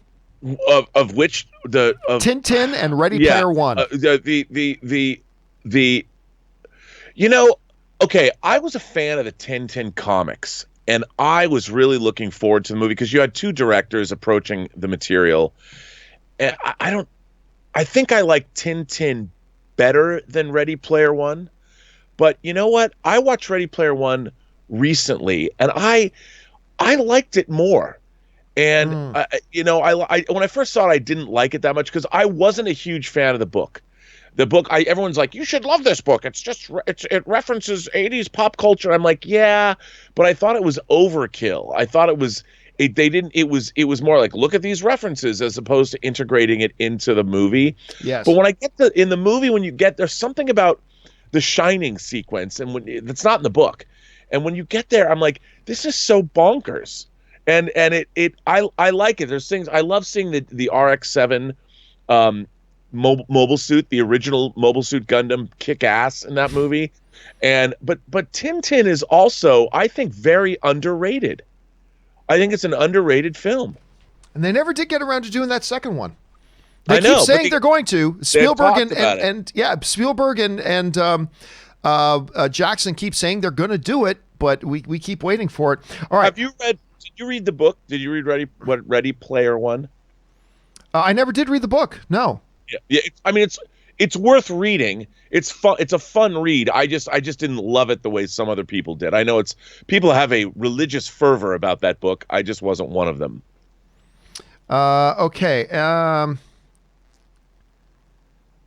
Where we go? Okay, there we are. Jared Morris writes, check out the training video of Khabib wearing the big training pads you wear across your chest, and Valentina is throwing front leg kicks and a roundhouse 3 kicks, and Khabib tells her to stop. It's hilarious and scary seeing what her legs are capable of. I'm telling you right now, I've been telling people for a while, she is a nightmare. Now, Amanda Nunes, make no mistake, Amanda Nunes is the queen of all female MMA in the world right now. No getting around that. She is. But I think I would rather step into the ring with her than with Valentina Shevchenko. She is, I've seen videos of her literally chopping down trees with her punches. It's... Come on. No, I'm not kidding. You think I'm lying. I'm not. I'm going to send you the video.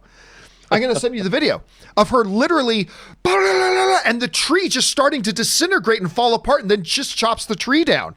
It's like one of the craziest things I've ever seen. Like, she is a monster. And that, not her last fight. Her last fight was very, very good. But her fight she had a few months ago, where she was just beating this poor girl up and then was going to the body on this girl over and over and over again. And I just felt horrible for this girl's midsection. And then, but it was all a setup, Rob. It was all a setup because she was damaging this girl's body, and then she shifted her hips that looked like another body kick coming, but instead she went high. And the girl started to drop her elbows to try to protect the body. The kick came high, and I swear, I thought she straight up murdered this girl. I thought, this girl's head went, and then just, oh my God, she killed her. Oh, she is a nightmare. An absolute nightmare. And again, Amanda Nunes is the queen of all MMA right now. No doubt. But she's a scary girl, my friend. She's a scary, scary girl. Dude, look, Rob, I know you're not a big MMA person. I know.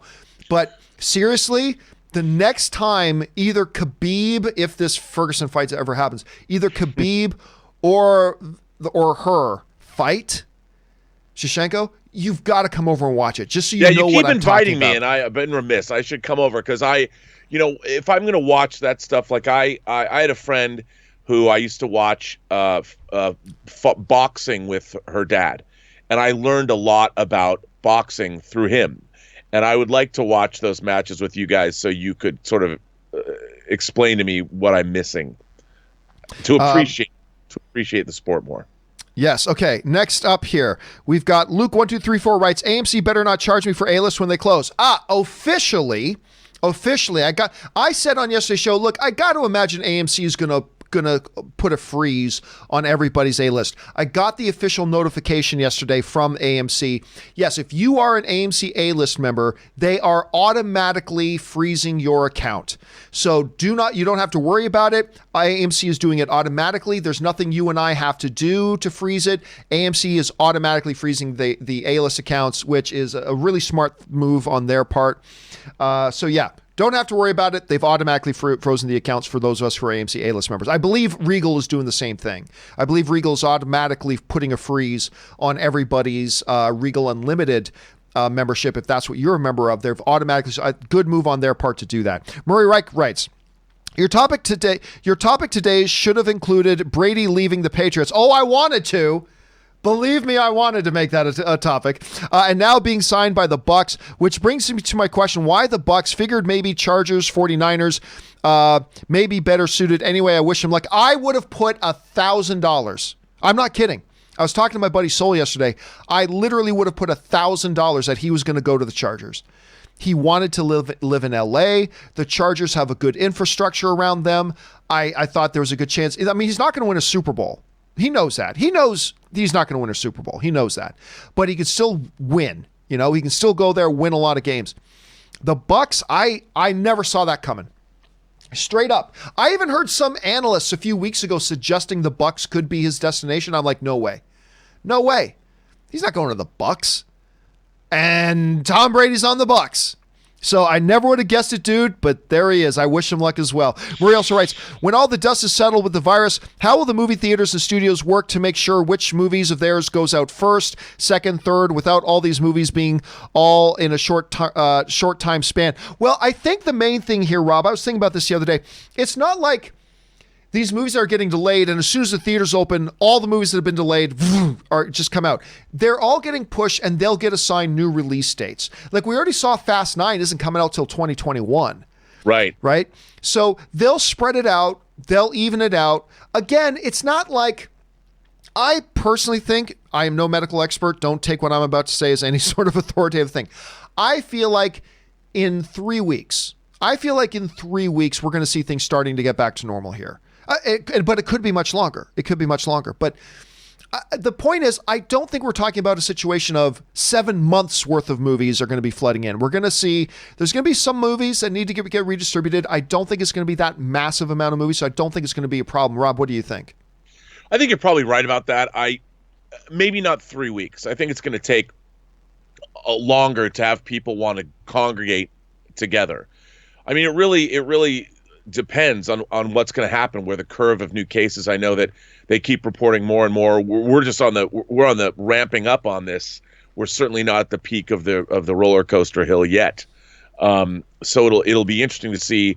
I think that the social distancing and the clamping down has really, hopefully what will happen here is like what's happened to Korea as a South Korea, as opposed to what's happening in Italy or Iran. That it'll start to level out because of the actions people took. But we'll see. I mean, I'd love to see, man, if it's 3 weeks, by the end of April or something, I'd love to see that come back, the movie season come back. Because, I wanted to see Fast 9. I wanted to see Justice for Han served. Now I have to wait a year. What if I get hit by a bus? Yeah, and you're right. It could be much longer than 3 weeks. I just, for whatever reason, I feel optimistic. But it's nothing more than vague optimism, that's all. All right. Next up here. Where are we at? Nate Dogg writes, a must-see, underrated film is The Commitments. Oh, that's Alan Parker's movie. one of the all-time great soundtracks to classic band movie. Rob, I'm going to go out on a limb and guess that maybe you have this movie. I do, and I love The Commitments. I think it's a wonderful, wonderful movie, and it's never lost any of its power. I'm a huge Alan Parker fan, and I do love that movie a great deal. He directed one of my favorites out of the era. He directed, if I'm not mistaken, Mississippi Burning. Which is just, excellent recommendation, Nate Dogg. I like it. Nice one. Stubble McShave writes, I already knew this, but it's now official. Carnival Row and Wheel of Time have suspended their production in Prague and will continue production when it's okay. My question is, how does this work with the schedule of the actor and crews have for other projects? That's going to be one of the, it's funny because a buddy of mine and I were talking about this thing specifically, where we're all talking about the release dates and how do we get that mixed back up. But the reality is actors, crews, cinematographers, lighting people, they all have other plans laid out and their schedules laid out. So that's great. Okay, so Carnival Row goes on hiatus. All right. Orlando Bloom is in Carnival Row, but not that he's a super busy actor these days, but let's say he had something else lined up that for after he was done shooting Carnival, he goes something else. Well, what happens now? Does the other production have to get shut down because even though everything's up and running again, Orlando Bloom's got to go shoot this other thing? Like, that's where this, for productions, Rob, that's where this can really become a nightmare. It's just the scheduling stuff, not of release dates, but of the actors and the talents involved. So I don't know, how big of a nightmare do you think this could actually be? Well, everything is pushed. So hopefully, like the Marvel movies, everything's going to be kind of pushed down the road. But I think look, this is going to be problematic for everybody for a long time. I mean, one of the things that I know, working on your documentary, we had somebody coming in who's a TV producer and a movie producer, and that was telling me that unlike, say, the writer's strike, he made the point that writing is continuing. So there are shows that even though they might be on hiatus, writers' rooms are continuing to work. Some people are still going. His show that he's working on now is still in production because it doesn't require being on set and shooting anymore or ever. But so certain things are happening, but for the most part, I think production is basically frozen all over the world. So they're going to have to, it's not like the things that were scheduled are never going to happen, although some might, but people will just have to pick up and it's kind of like, how I think about this, John? It's like the blip.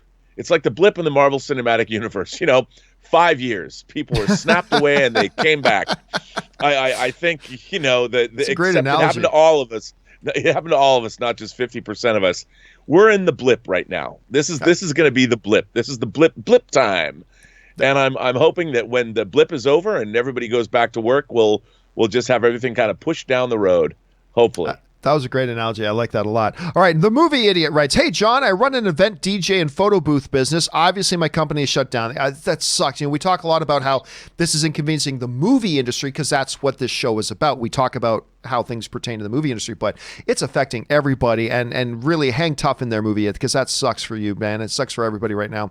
I run an event DJ and photo booth business. Obviously, my company is shut down with no sports and no new movies. I'm so happy you still have your show still. Keep being you. Thank you, man. And listen, well, we'll be here through this whole thing, man. I mean, we can still, there's so much. We have centuries of movies to talk about. Well, centuries of stuff we could talk about. A century full of movies and TV shows that are still on. Listen, we all got still tons of stuff to talk about. And while we're all here hunkered down at home, why don't we all get together and talk about the things that make us smile and give us a good time. So thank you, Movie Idiot, for being here and being a part of it, my friend.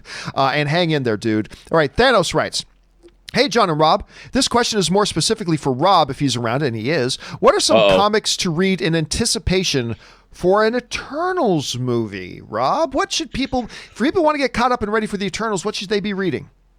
Well, John, I can show you. There are two, and they're collected graphic novels. First, this is Jack Kirby's original run of Eternals, and I think it's only 17 issues, and you can pick this up. And then Neil Gaiman also wrote this. He also did an Eternals series, and this is the entirety of Kirby's Eternals run, and these are what you should read, and they will get you caught up to speed. Now there are characters, the Eternals characters, they appear in other places, but the Kirby is probably the best thing that you can read. And it's only like 18 issues, so you can bang it out in an afternoon.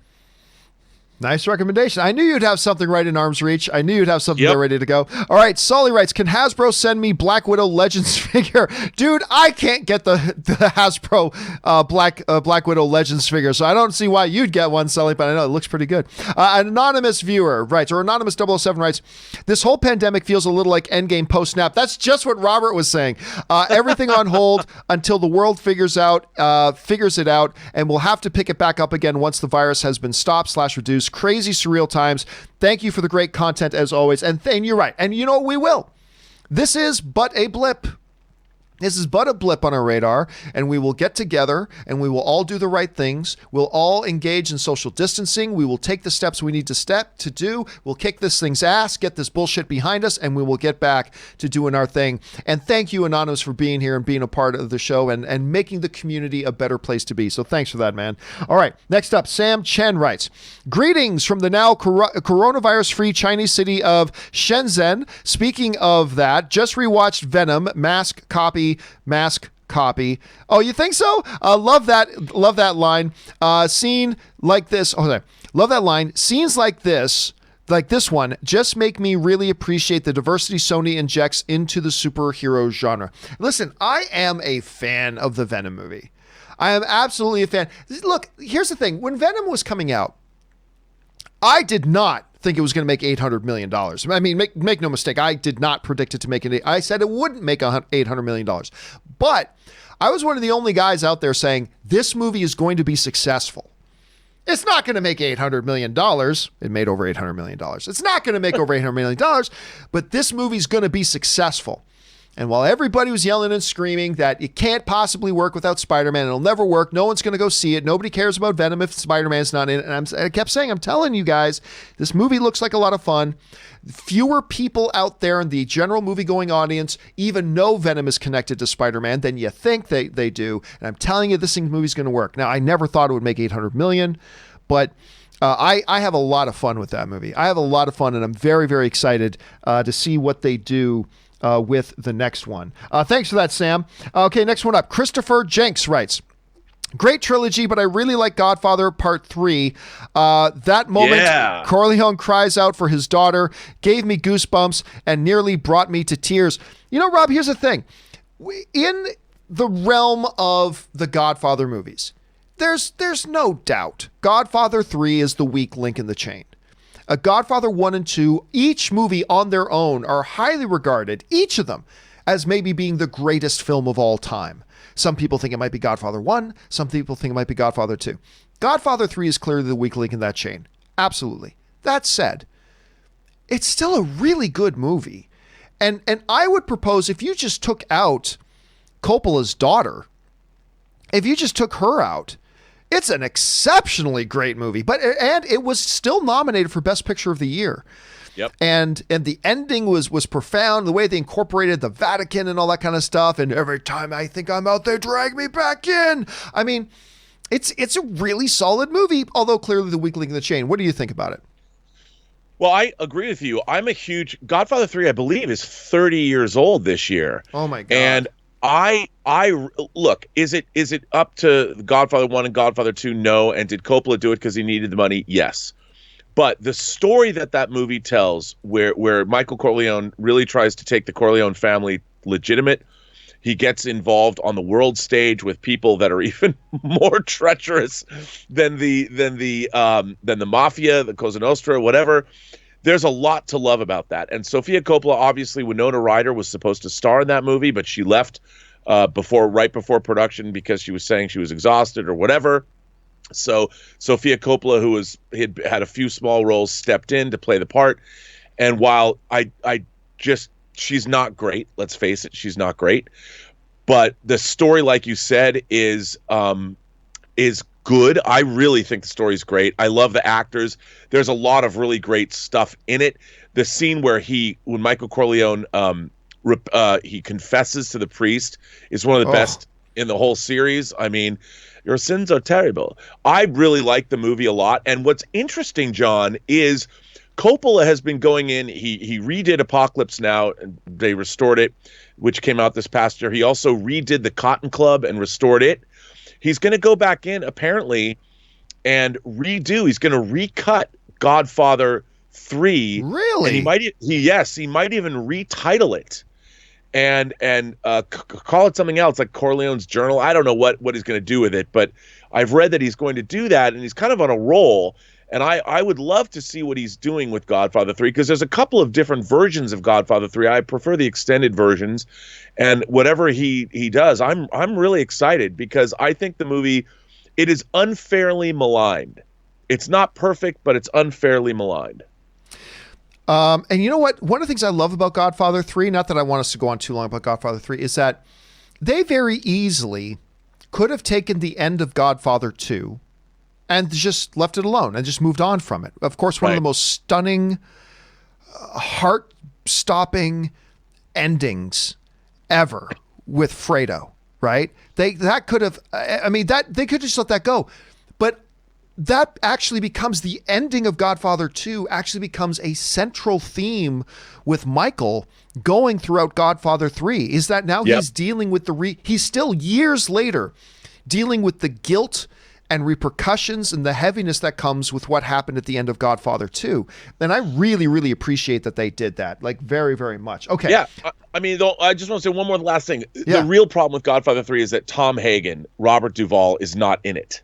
And it should have been about Michael Corleone and Tom Hagen actually battling for the soul of the Corleone family, because Tom Hagen is such an integral part of Godfather 1 and 2, and they didn't want to, he just wanted too much money. And that's the real core of the movie's problems. But I mean, didn't he kind of cut Tom out near the end of Godfather 2? Didn't he basically start to cut him out?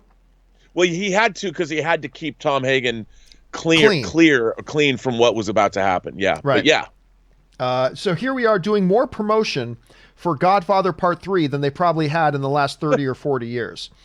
Which is intriguing. All right, let's move on here. Next up, The writes, stuff you should watch at home. Definitely watch Kidding with Jim Carrey. Just finished season 2 and it's brilliant, and more people should watch it before it gets canceled. You know what? I was all excited when I heard about this show, but I never did check it out. Rob, did you ever get a chance to check out Kidding? No, I didn't, but I wanted to. It looked kind of interesting, but it's something I'll catch up on.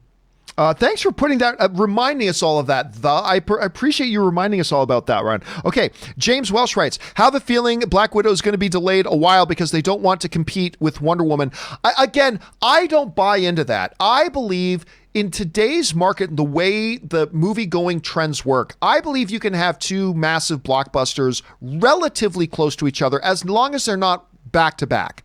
I think if you got 2 weeks separating movies, even a Wonder Woman and Black Widow, they'll do fine. And so I really don't think Marvel, other than not wanting to put it right on Wonder Woman's release date, I don't think Marvel is giving, honestly, Rob, I don't think Marvel is giving Wonder Woman a second thought. I don't even think they're taking that remotely into consideration. They won't want to drop it on the same week. They won't want to drop it 1 week after, and they won't want to drop it 1 week before. But other than that, I really don't think they're giving it any thought. Do you think they're going to try to actively avoid Wonder Woman? I don't think so. I don't know. I mean, all bets are off. We don't know, like, what's going to happen with Wonder Woman. I'm expecting the news of Wonder Woman, by the way, to drop any day now or any moment. As soon as this show's over, the way things have been happening, they're going to cancel that movie. When's it supposed to come out again? What's its release date? It's May. It is May. It is, yeah. For whatever reason, I thought it was like later in June off the top of my head. Maybe let's check. I thought it was May. It might be June. Yeah, look into that there, because I honestly don't think, other than the fact that they don't want to like land right on the same day and date and stuff like that. It's June 5th, John. Sorry. Okay, I thought it was June. So, yeah, I don't think you're going to see. Besides, I don't think you're going to see them move it just 1 month. I don't think you're going to see, I don't think they're going to do with Black Widow what they do with Fast 9, bumping it an entire year, but I don't think they're only going to bump it 1 month. It'll probably be a little bit longer than that, right? I think so. Okay, let's do one or two more while we've got Rob here. This one comes to us from James LH, who writes, hi, John, one of two. Before I saw a movie, I knew who directed it, but not always. One I didn't was Captain America. I remember in the cinema at one point said to my brother, something about it reminds me of The Rocketeer, then found out that both were directed, of course, by Joe Johnston. I have been thinking about that recently only because I see The Rocketeer figure whenever Rob is on his or your show. Also, I love this film, which it didn't do well on release. I think at the time it was in between Costner's Robin Hood and T2. And Rob, you know what's funny? I've heard a lot of people talking, especially in the last recent years, whispers and whatever about maybe a Rocketeer, somebody taking another run at Rocketeer. First of all, what do you think about the movie overall? And what do you think about its chances of like maybe ever getting revisited again? First of all, I love the movie. You know, it's an adaptation of Dave Stevens' comic book. It's a little watered down from the comic, but I watched the movie recently. Elizabeth had never heard of it and didn't know anything about it, so we put it on, and it really holds up. I mean, Timothy Dalton is a secret Nazi. I mean, it's just Billy Campbell is the Rocketeer. Alan Arkin's in it, and it's just a delight. What a great score. I think it's James Horner did the score for the Rocketeer, and ILM did the effects. And while the flying effects are a little dated, I love the movie. I think it's a delight, and I think if you haven't seen it, it is in my mind one of the great comic book adaptations. It really is. All right, let's do one more while Rob's still here. This one also comes to us from James LH, who writes, John, one of two. How about these? Saboteur, Shadow of a Doubt, Rope, Strangers on a Train, Dial M for Murder, Rear Window, To Catch a Thief. We were just talking about To Catch a Thief the other day. The Trouble with Harry, The Man Who Knew Too Much, Vertigo, North by Northwest, Psycho, The Birds, Marnie, I'm not familiar with that one, Torn Curtain, Topaz, Frenzy, Family. Why these films? It's the excellent House of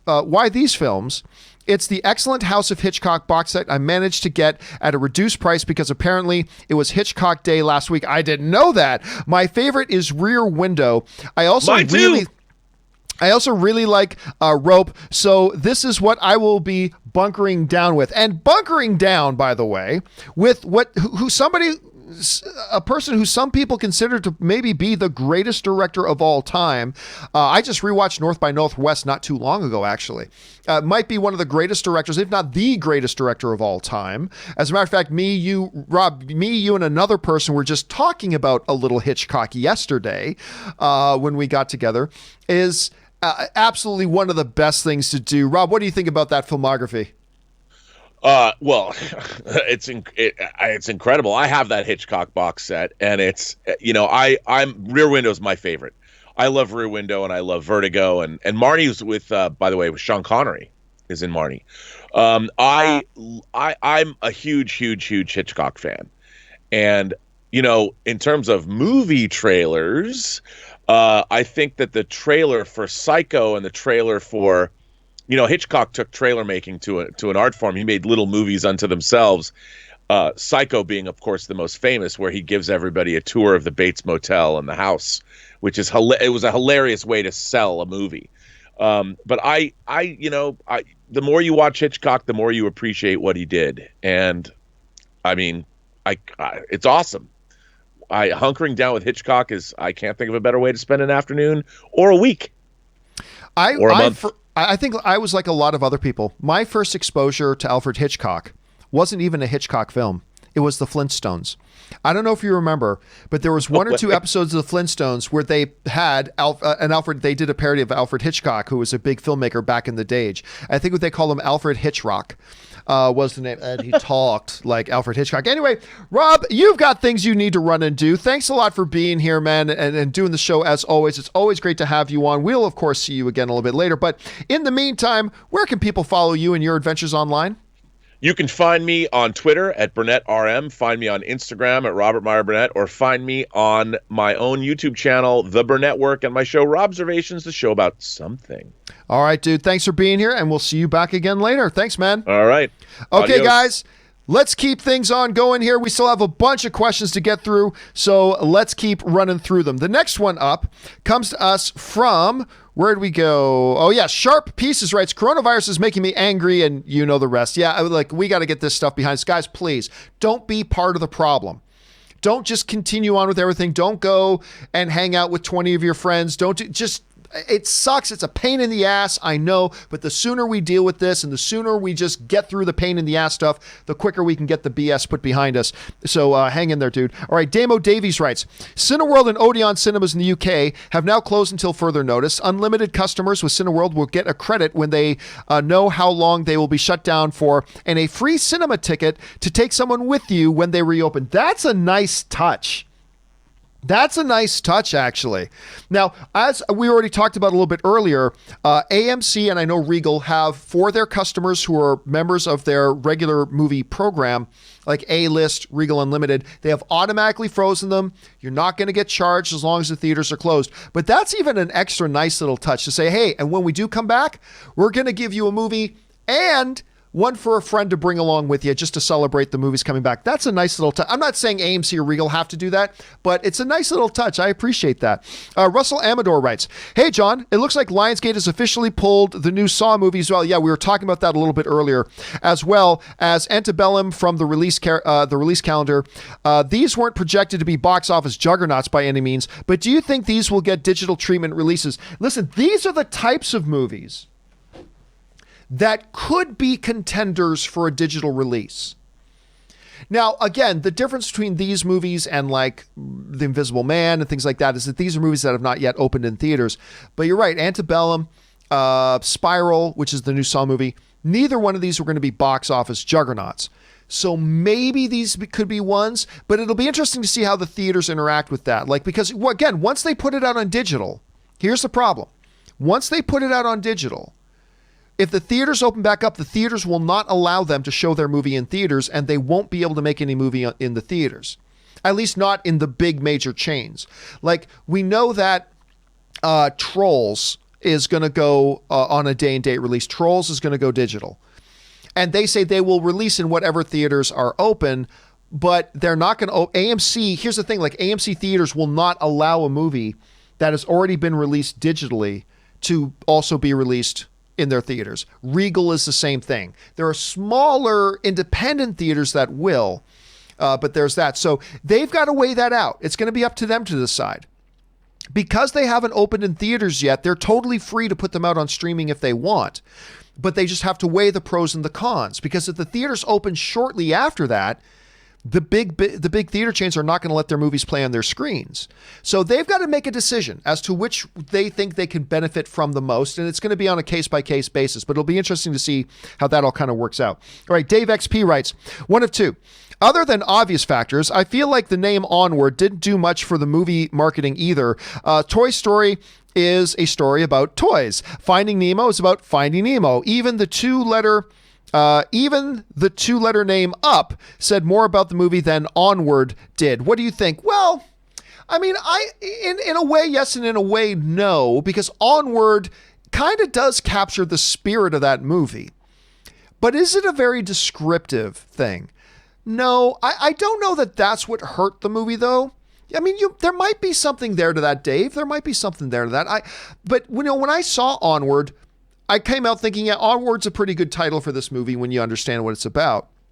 But it's less descriptive than, you're right, than a Toy Story, than Wall-E, which is the name of the character, than Finding Dory, which literally describes the plot of the movie. So there could be something that, I don't think so, but there could be. There could be. You might be onto something there. Sam Fisher writes, John, are you now a Buccaneer fan? No, but I will definitely be following the Buccaneers now that Brady's going to play the last 1 or 2 years of his career over there. I definitely follow them a lot closer, and I'll be cheering for them. Sure, because when he goes there, like I like Tom Brady, so I'll cheer for them. But I won't be cheering for them when they're playing the Patriots. who I will probably stay a fan of until Bill Belichick isn't there. Because when it comes to football, I follow coaches more than players. I know that's weird. That's how I actually became a Patriots fan in the first place, was many years ago when Coach Bill Belichick, who I really became a fan of when his New York Giants beat my Buffalo Bills in the Super Bowl. I'm like, wow, this dude is like legendary. And then when he went on to the New England Patriots, that's when I started following the Patriots. It was back when Coach Parcells went to the Patriots so many years ago when, I keep forgetting the name of the guy who was the quarterback before Brady. I keep forgetting his name. He was a really good quarterback too. I keep forgetting his name. Anyway, so that's when he came. So I've been a fan ever since. Stayed with him through the Belichick and Brady years. Now that Brady's gone, probably once Belichick retires, I'll stop being a Patriots fan at that point. I mean, who knows? Whatever. It's not like I don't have a birth allegiance to the Patriots like I do, say, to the Toronto Maple Leafs. That's different, but I will definitely be keeping my eye and watching the Buccaneers a lot more this year than I have in years past, just to see how Brady finishes out. But remember, Brady's going to be 43 years old in the new NFL season. He's going to be 43 years old. This past season, you could see age was finally starting. He still played great this year, but you could see age was catching up to him. Don't expect a 43-year-old Tom Brady to be the same Tom Brady we've always seen. Again, we saw it this year. We saw it this past year. Brady was starting to slow down. That was clear. And I only expect to see him slow down even more going into his 43rd year. So we'll see how that goes. All right, Aaron Michael writes, finally got to see Angel Has Fallen. I have to say they delivered so much so I think it may be better than the first. Curious what Rob thinks. Oh, Rob really liked it. I can tell you that. Rob really liked it. I'm still such a big fan of the first one, Olympus Has Fallen. Again, Olympus Has Fallen came out in the same year, in the same kind of window frame that White House Down, is that what it was called, came out. That movie was terrible. The one with Jamie Foxx and I think, what's his name? The guy who was going to play, I don't know why I'm freezing on his name. Anyway, White House Down was terrible. And so I didn't watch Olympus Has Fallen. And it wasn't until later that I watched Olympus Has Fallen. I'm like, damn, this movie's actually really good. So yeah, there's that. Micah T writes, I know you're in the middle of some crazy times. I know we're in the middle of crazy times, but Rob, did you see the Mando Baby Yoda hot toy yet? Well, listen, Rob is not here right now, and Rob and I haven't talked about it, but oh my God, I can anything that comes out from Hot Toys and Sideshow, I guarantee you Rob saw it before any of us did. So I guarantee you he's seen it. Suthius writes, how does Reese eat her ice cream? With her spoon. I'll give you a drum thing on that one, Suthius. Ramit Mittal writes, like MCU, Bollywood is going cop cinematic universe. Really? I'm not familiar with that. Then again, I got to start getting more into some Bollywood films because I've seen a few and I really kind of like what I saw. LSC writes, watching MCU in theaters became a tradition for me. Hey, and it still will be. It'll listen, this stuff, we'll get this stuff. The faster we take this stuff seriously, the faster we'll get it behind us, and we will continue to see this stuff in theaters. Don't worry. I really don't think there's any chance they're going to put out Black Widow on streaming. I really don't see that happening. I mean, it's possible. It is possible, but I don't see it happening. So no reason to disrupt your tradition there. Jarrett Shirley Garcia writes, my wife and I argued about a quote she said this morning. Good morning, Vietnam. I asked her if she's ever seen the movie. She said no. I feel you should not say a quote from a movie if you've never seen it. Your thoughts? I disagree. I think that kind of speaks to the power of the movies. Listen. There are people out there who've never seen Star Wars. I know that sounds weird. Oh, and thank you. People reminded me it was Channing Tatum. Thank you. Why did I freeze on Channing Tatum's name? I'm not sure. Thank you for throwing that in there, Donnie Pearson in the live chat. Thank you for putting that in there. There are people out there who've not seen Star Wars. Everybody knows that Darth Vader is Luke Skywalker's dad, right? Lots of people have said the quote, what we have here is a failure to communicate, without ever having seen Cool Hand Luke. I think there are lots of quotes. So yes, Jarrett, I'm sorry, my brother. I got to take the side of your wife here on this. Because if it's a quote and it celebrates movies, even if she hasn't seen the movie, I think it's perfectly fine for her to quote it. I think it's perfectly listen, somebody comes up to me who's never seen Star Wars and they say to me, may the force be with you. It makes me appreciate the gesture even more.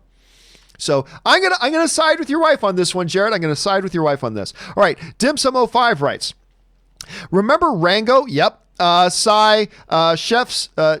Chef's Kiss. Love that movie so much. Might be my favorite Johnny Depp thing ever. I don't know. It's neck and neck with Pirates 1. So good. You know what? I liked Rango. All my friends loved it. It's a little animated film for those of you who don't know what we're talking about. All my friends loved it. I was never really big on it, though. I gotta be honest with you. Like, a lot of my friends completely loved that movie, and it was at least a great little Western kind of thing, and it's certainly quirky and it's fun, and I like it, but I just never liked it nearly as much as a lot of my other friends did, Dumsum, or nearly as much as you did, clearly. But hey, man, if you got that much enjoyment out of it, that's awesome. I'm glad that you loved it that much. All right, NR99 writes, have you seen Richard Donner's cut of Superman 2? If so, what are your thoughts on it? Personally, I like it just a bit better than the original. Yeah, we actually talked about this specific thing about a month or two ago. I'm still I prefer the original cut personally. Now, the director's cut did do a couple of interesting things to address some stuff, which was nice. But for me, I'm still kind of an original theatrical guy is the movie, right? That's the movie. One of the rare exceptions for that to me is Batman versus Superman, the Ultimate Edition, or whatever they called it. I like it, but I only like it a little bit more than the theatrical cut of Batman versus Superman. I only like it a little bit more. There are some people who say to me, John, the Batman versus Superman Ultimate Edition completely changes the movie. I'm like, no, it doesn't. Like, I've watched them both. It does not completely change the movie. It adds some really nice stuff. And I do prefer it. But this thing that a bunch of my friends would say, it completely changed, totally different movie. I'm like, no, it's not. Like, I'm watching it right now. Not a completely different movie. And my one friend made a really good observation. He said, when they did the Ultimate Edition, the big mistake they made with the Ultimate Cut or Ultimate Edition or Ultimate Version, whatever they called it, the one big mistake they made with it was all they did was add stuff instead of editing anything out. They should have done some editing to the film as well when they did the Ultimate Cut, instead of just like dumping a whole bunch of new stuff in it, which was an idea. But still one I actually prefer a little bit more. All right. Root Shot writes, January 2021 to have rescheduled blockbusters. Your thoughts? Yeah, I could see that happening. Yeah, I don't see why not. Listen, they're going to need to move these films somewhere. And I think January, listen, I don't believe that it's like it was a few years ago where, January was I honestly think more and more film going is becoming a year-round thing. And I think January, I've said this for a little while now, I think January, there is some rich opportunity there for a big name film to drop in January and make a lot of money. So yeah, I could see it happening. I could totally see it happening. NR99 writes, also, with the Donner Cut being released nearly 30 years after the original, did Snyder Cut fans need to be more patient if eventually it gets released? Again, I don't think that's ever getting released. I don't think Warner Brothers has any desire, number one, to spend the money it would take to actually complete it, because it's not complete. Even Snyder finally acknowledged it's not really complete. But he does have a version you could see, but it's not complete. Warner Brothers is not going to put up the money to do it. But I'll tell you what, though. I've said this before.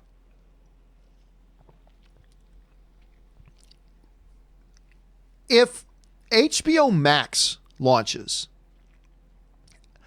I gotta say, it would be an interesting draw for a lot of people if they launch HBO Max and released the Snyder Cut on it, as is. Like, even though it's incomplete and all that kind of stuff, just release it as is. Listen, it wouldn't be a bad business move. Now, I don't think Warner Brothers will ever do that, because I don't think they want to create any controversy. If they don't want to hear people crying that version is better than this, I don't think they want to hear any of that. But I think it would create a lot of interest in a lot of people to sign up for HBO Max if they did. So I personally don't think it's ever going to see the light of day. But I don't think it would be a bad idea for them to do it. So, I don't know. We'll see. All right. Mr. Golfwang 969 writes, well, today shall be interesting, being that it's my birthday and I'll be spending it in quarantine. Probably just going to have a movie marathon that will end with my favorite of all time, The Wolf of Wall Street. And listen, Wolfgang, Whether you're outside, inside, wherever, it's still your birthday, and I celebrate it with you. May you have a magnificent day, my friend, and may you have a magnificent year full of glory and triumph as you move forward in this year. May you have a great one and a great day. So happy birthday to you, my friend, and enjoy those movies. And Wolf of Wall Street is a good one to enjoy while we're hunkered down here. All right, next one up. John S. writes, talking of Henry Cavill, one of my favorite movies, underrated in my opinion, is The Count of Monte Cristo with Jim Caviezel. Cavill plays the young son of his former fiance in the movie, so another underrated film with Cavill. Listen, Cavill is great. And a lot of people like forget about the other stuff that he's done. They only really came to know him with Superman.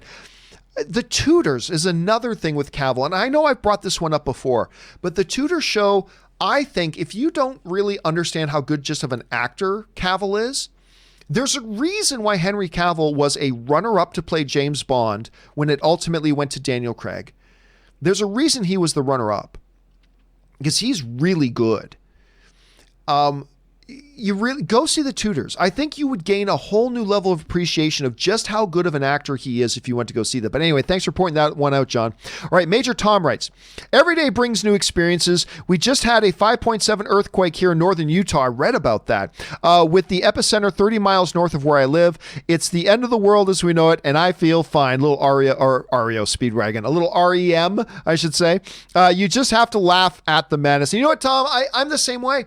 People get mad sometimes at me because I think they don't understand me. A lot of time when I have some crappy stuff happen to me, sometimes my first reaction is just laughing. Sometimes my first reaction is just laughing because, I mean, what else am I supposed to do? Right? And my I think initial coping mechanism is to laugh at the situation.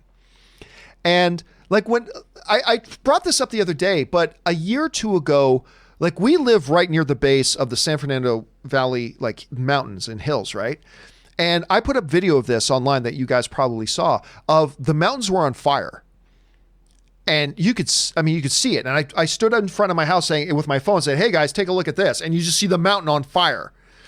And I'm just laughing. I'm like, oh my, boom, there it goes, guys. And I'm just laughing. But some people got mad at me for that, saying, John, this is serious business. You could lose your home, and there are other people who lose their homes. And I'm like, I get that, but what is me freaking out going to do to help the situation?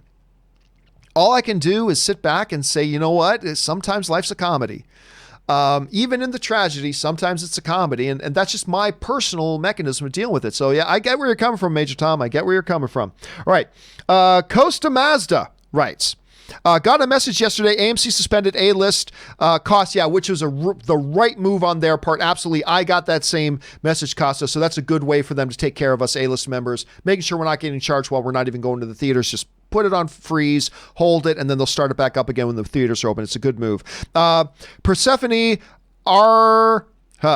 Agricola writes, I only got into the MCU because of Daredevil, and now I'm so obsessed it scares my husband sometimes. Come on, Feige. In times like these, the people really need a win. Do us a solid, buddy. Now, see, here's the interesting thing, though, because I'm with you, Persephone. Look, a lot of us, like Rob said, who among us doesn't want to see Charlie Cox as Daredevil in the MCU? Of course, a lot of us would. The problem could be that of a legal problem, though, right? And a rights problem. That iteration of Daredevil may not be something that Marvel is allowed to do. They can do Daredevil, but they may not be able to do that iteration of Daredevil. But, so it may not even be a decision that Kevin Feige can make even if he wanted to. It's simply probably not even up to him. Now, that doesn't mean things can't be negotiated. Let's say Netflix does hold on to certain rights of that iteration of Daredevil. Okay, well, maybe you give Netflix something.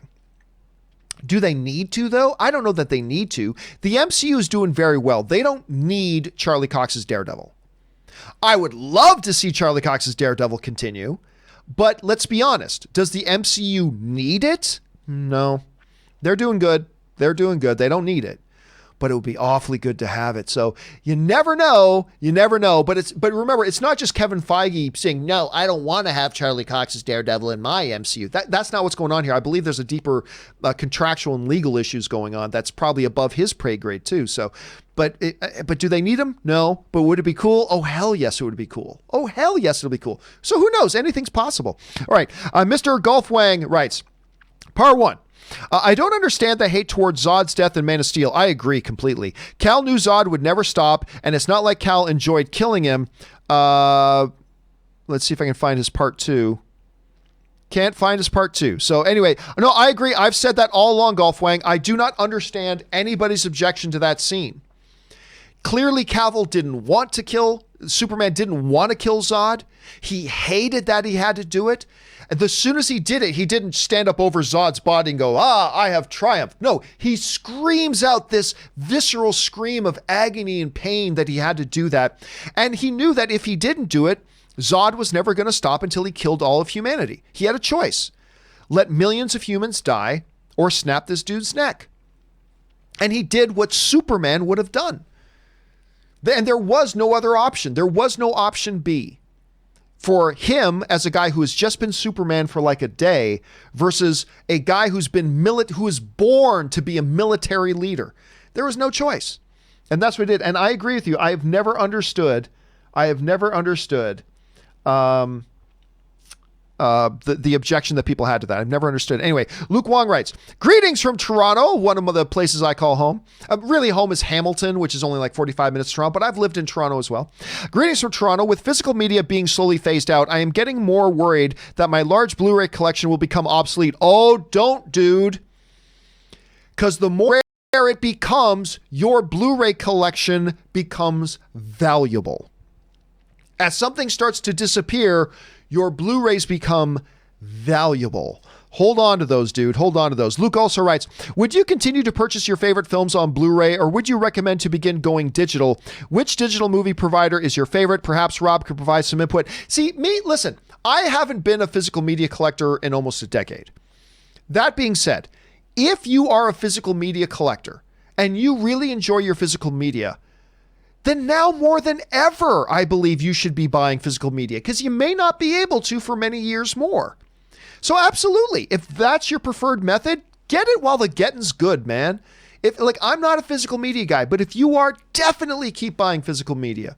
If for no other reason, that is because it's the format that you enjoy. So if it's coming to it, let's put it this way. If I found out my current favorite ice cream is something that's been my favorite ice cream for a very long time, cookies and cream ice cream, my favorite kind of ice cream. Anyway, if I found out, hey, in 2 years, they're not going to make cookies and cream ice cream anymore, do you think I'm not going to buy cookies and cream ice cream today? Oh, hell no. I'm going to be buying more cookies and cream ice cream today than ever before, especially if I found it. So I would say if you're a physical media guy and you know it's going to be coming to an end in the coming years, absolutely keep buying it. Absolutely keep buying it. That's my thought anyway. Let's see. Let's move on here. Next one.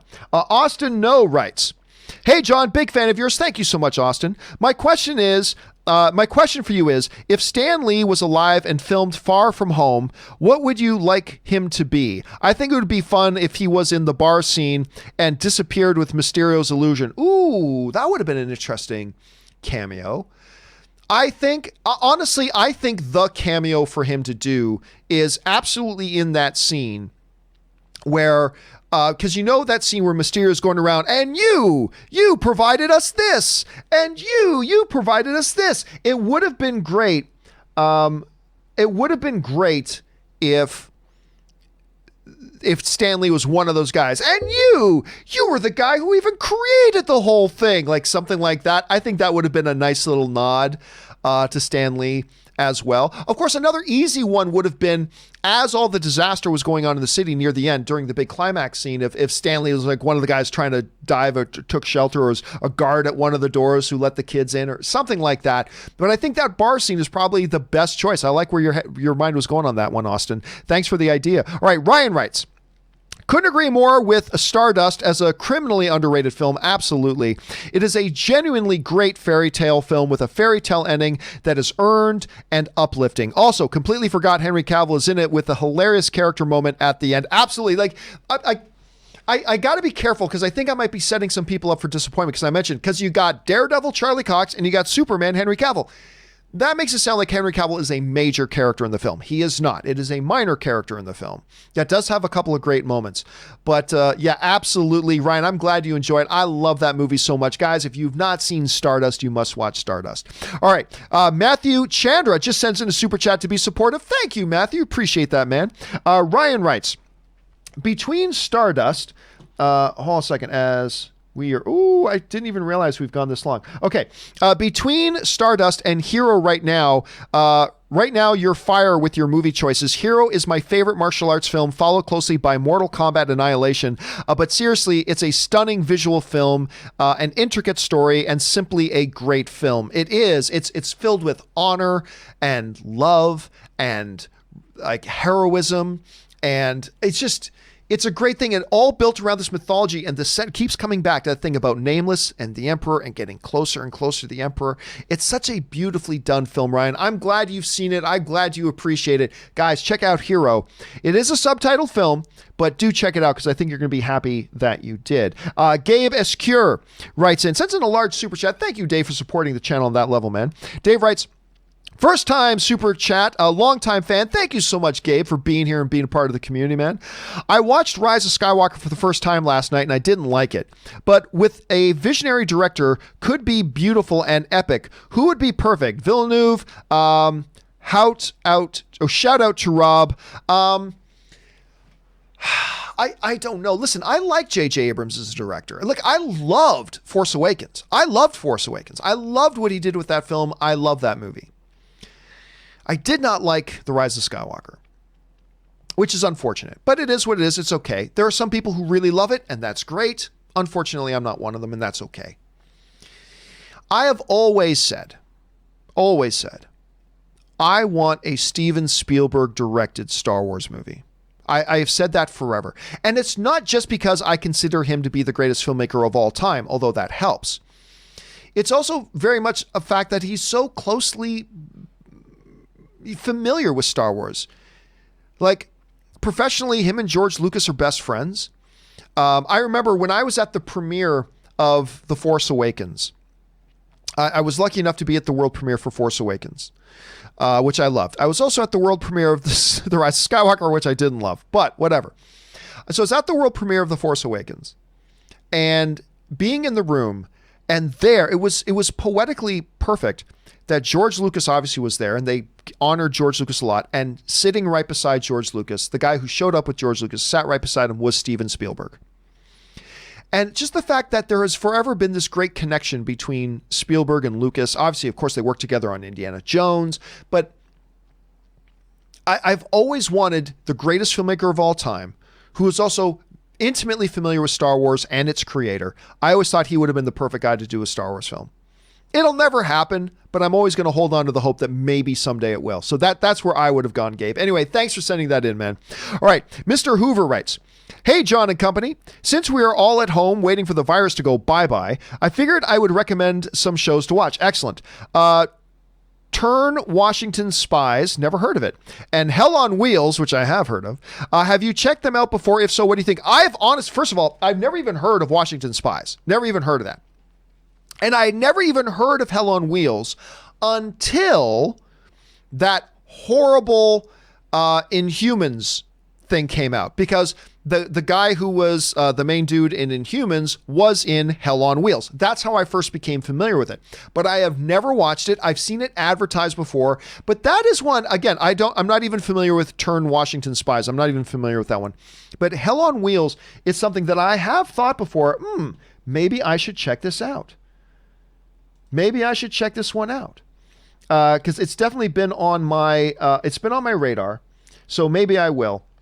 But I have, never heard of a Turn Washington Spies, though. I'll keep my eyes open, though, for it. But thank you for the recommendation to everybody, Mr. Hoover.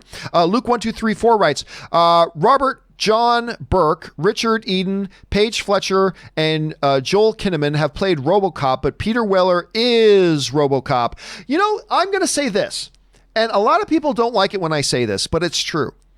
The new RoboCop news, what's it, like 5 years ago now? Maybe more? The Joel Kinnaman RoboCop with Michael Douglas in it, Not Michael Douglas, Michael Keaton. Michael Douglas. With Michael Keaton in it. It's a pretty good little movie. I know it's the cool thing to hate it. It's the cool thing to hate it because it's not the original. I get it. It's the cool thing to hate it. But I'm sorry, I went to go watch it and I meet a bunch of other, I was actually at the premiere for that RoboCop and a bunch of other film pundits were there. And we were all expecting it to be bad because it didn't look great. But when it was all said and done, I guess I can take my headphones off now because Rob's not with us anymore. RoboCop's good. The Joel Kinnaman RoboCop is good. It's a good movie. Is it as good as the original RoboCop? Because that's what everybody always wants to ask. Is it as good as the original? Is it better than the original? Well, no, it's not as good as the original. It's not better than the original. It doesn't need to be, but it's really good. And I enjoy that movie, and it's a fun little movie. It's not the original, all that kind of stuff, but it was an enjoyable film. A great film? No, not a great film. Totally memorable film? No, not a totally memorable film. But overall, I thought it was a pretty damn good, enjoyable little movie. That's just me. All right. Gabe Escure writes, so sorry for my typos. No problem. A shout out to Rob. And I think some of the visuals are beautiful in Rise, but unfortunately the film overall didn't match. Oh, I agree. There are some beautiful, beautiful visuals in Rise of Skywalker. And listen, just because I didn't like Rise of Skywalker, doesn't mean that I don't think there's some good things about it. There are some good things in Rise of Skywalker. Absolutely. There are some good things in Rise of Skywalker. But I'm with you on that, Gabe. Just overall, it did not work. It didn't work. For me, there are others who love it, and that's great, and I celebrate that. But unfortunately for me, it just didn't work. So I'm with you on that. All right. Chocolate and Tater Tots writes, still have a few movies on my to-do list before I get comfortable enough to make my top 10 of 2019 list. Can't wait to finally share it with everyone. And yeah, that's one or the other. Hey, take advantage of this crappy situation. 2019 was one of the best years we've ever had in film, honestly. And this gives us an opportunity to get caught up on some of those. So you're making good use of your time, Tater Tots. All right, Jesse writes, John, with your breakdancing tapes, at this point, I think our imaginations are picturing something way worse than what it can possibly be. Like in horror movies when they don't show us the monster. Oh, no, I'm not doing it. Listen, I was pretty good. I'm not going to lie. I was pretty good. I wasn't like one of the best. I certainly wasn't even the best in our group by a mile. But I was pretty good. I know it is almost impossible to imagine, but I was a pretty good breakdancer. I mean, it seems completely like there's a massive disconnect and disassociation from the idea of me breakdancing. I was pretty good, but I'm just so humiliated by it. I'm just never going to show it. It's never going to happen. Never going to happen. All right. Mr. TJ Lynn writes, one of two.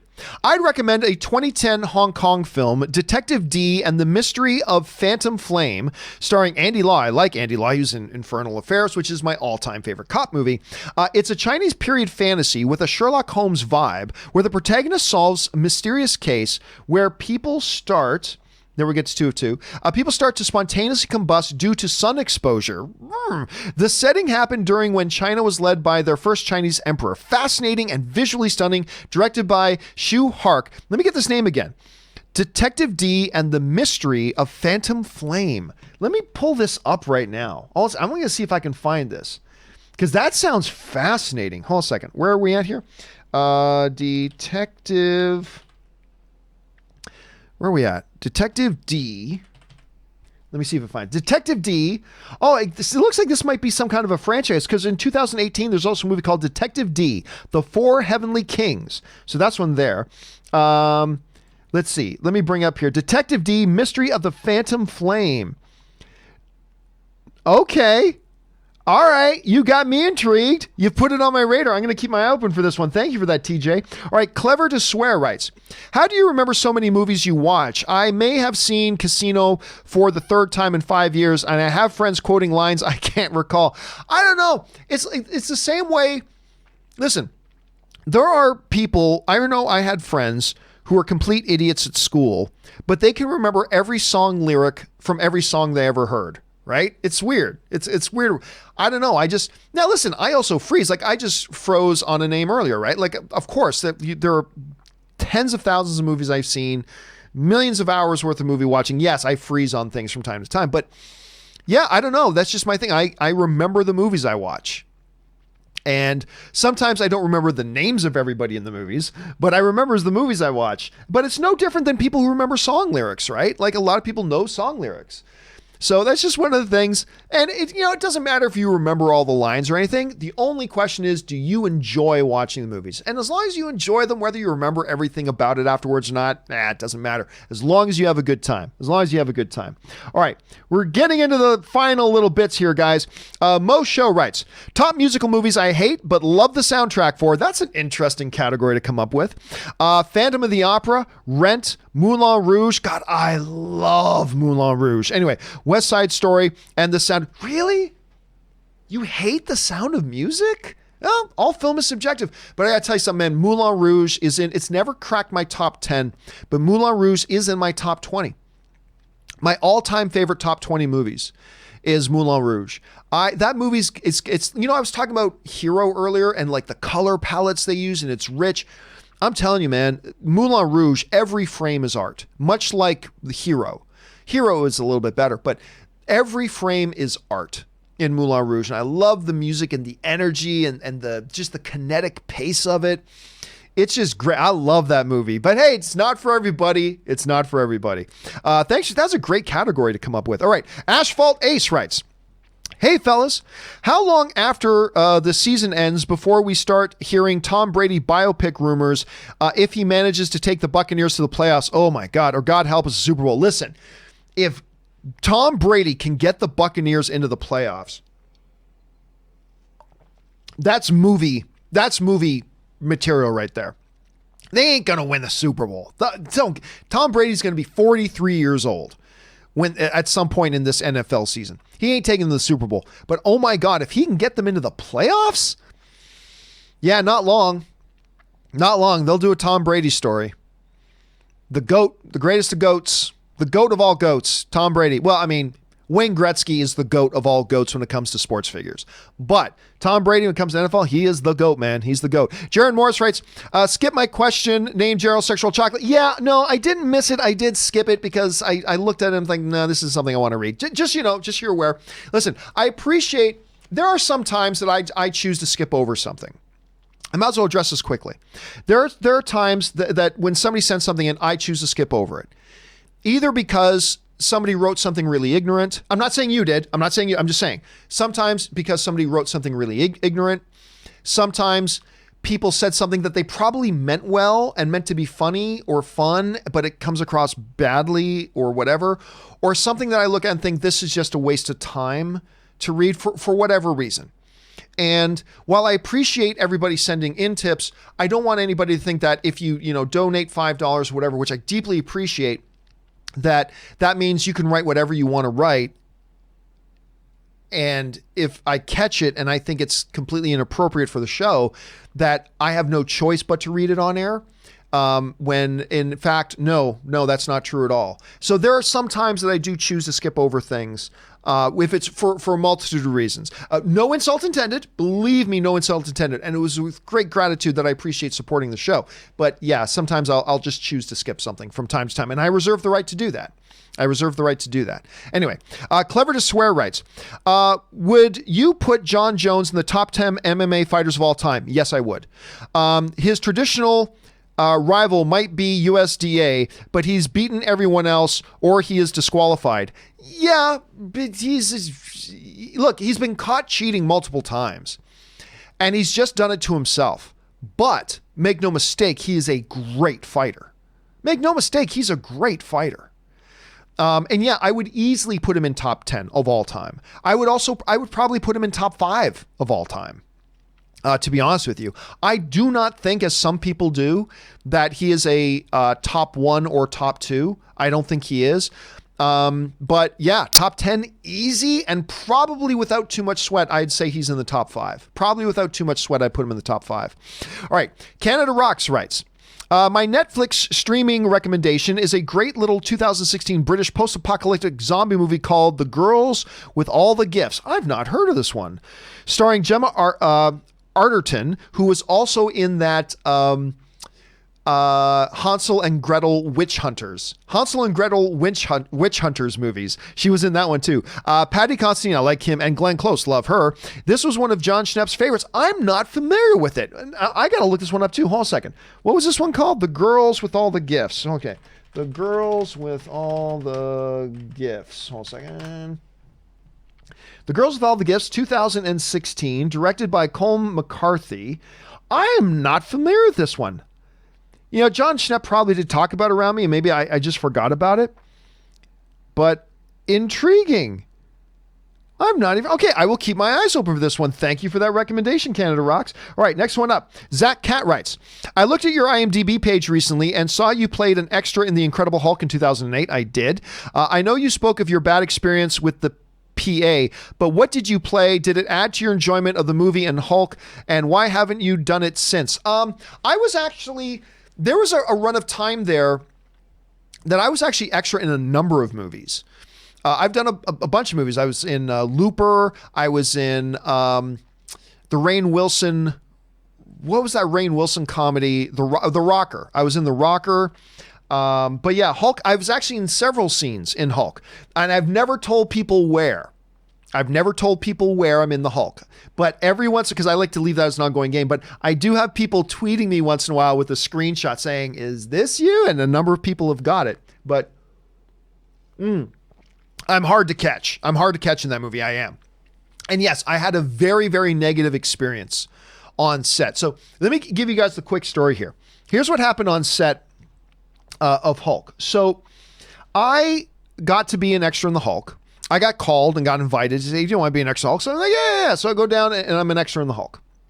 And one of the first things they tell us when we get there is, hey, no, don't take any pictures, particularly on set when you get called, because there's a holding area, right? There's a holding area where all the extras wait around. And I did this for a couple of scenes, but there's a holding area. And then whenever the director is ready to do the scene that they need the extras for, they bring the extras from the holding area to the set. Okay. So on my second or third day that I was there, I went up to one of the second unit directors or one of the production assistants and blah, blah, the person in charge of the holding area. And I asked them, because I thought it was a little bit unclear. I asked, hey, I know they said all phones got to be left here, can't take any pictures on set. I said, and I asked them directly, I said, am I permitted to take a picture here in the holding area? Yeah, because there's nothing there. It's just a holding area. Am I able to take a picture here in the holding area? And they said, yeah, I don't see why not. You can take a picture here in the holding area. I'm like, great. Because I was in my costume, and I decided, and I took a picture of me in the holding area, just sitting at a table. That's all. Took a picture. And this is back when I was doing the movie blog, back when I was still doing my website, the movie blog. And so I put up a post on the movie blog saying, hey guys, I'm an extra in this movie. And took a picture of me in costume today. Here's my outfit, and I put it up on my website because they told me I could. The next day, I go back to set, and when I arrive, second unit director, a couple of production assistants, a few other staff are waiting there for me, and they pull me aside. And they're like, you got to go home. You can't be here anymore. I'm like, oh, okay. Why? What happened? And they go, well, we told you explicitly that you're not allowed to take pictures, and we trusted you. And then we go to your site and we look on your site, and you're posted pictures from the set. And I'm like, hold on, time out here. I did not take a picture on set. I was just in the holding area. And before taking the picture, I asked him or her, I can't remember, it was him. Let's just say him for now. I asked him, who was standing right there. I explicitly asked if I'm allowed to take a picture in this area. And they said yes. And this fucking jerk look straight in everybody's eyes, say, oh no, I didn't. You never asked me if you could take a picture. And I listen, I don't like violence, except in my sports. I love violence in sports and movies. I don't like violence, but I swear to God, I almost broke that dude's fucking neck right there in front of witnesses. I nearly broke that dude's fucking neck right there in front of witnesses. And I said, you right now, I don't know if you're just trying to save your ass or not. You are bold-faced lying right now. And I turned to the second unit director and I said, I knew we weren't supposed to take pictures there. I specifically walked over and I asked this jackass if I could take pictures just here. I just wanted to be sure. And they said, yes, you can. I don't see a problem with it. And that's when I took a picture, not otherwise. And then they said to me, well, they said you didn't, and we're going to have to ask you to leave, and this could cause problems in the to-be. But I see, if I had just showed up and they say, hey, we can't have you on the set anymore, we're not comfortable with having you since you have a website. Sure, if I knew, if they were all situations I couldn't, I got permission, they said I could take it, I took the picture, posted it up on my website, and that's what I said to the dude. I said, like, listen, guys, look at, and then just show up here the next day as if nothing had happened. Do you think I'm that dumb? I got permission. Anyway, I was so mad. Oh my God, it almost turned me off the movie. And I was so mad. Could not believe it. I was just so upset and so mad. Issues. So I'm gonna stop today's show right now. There's only a few questions left, but do not worry, everybody from Aviator 98 up at the beginning of tomorrow's show. So do not worry about it. Your questions that you sent in are going to get answered. Okay, guys, that will do it for me for now. For this and practice social distancing. And until next time, my friends, bye-bye.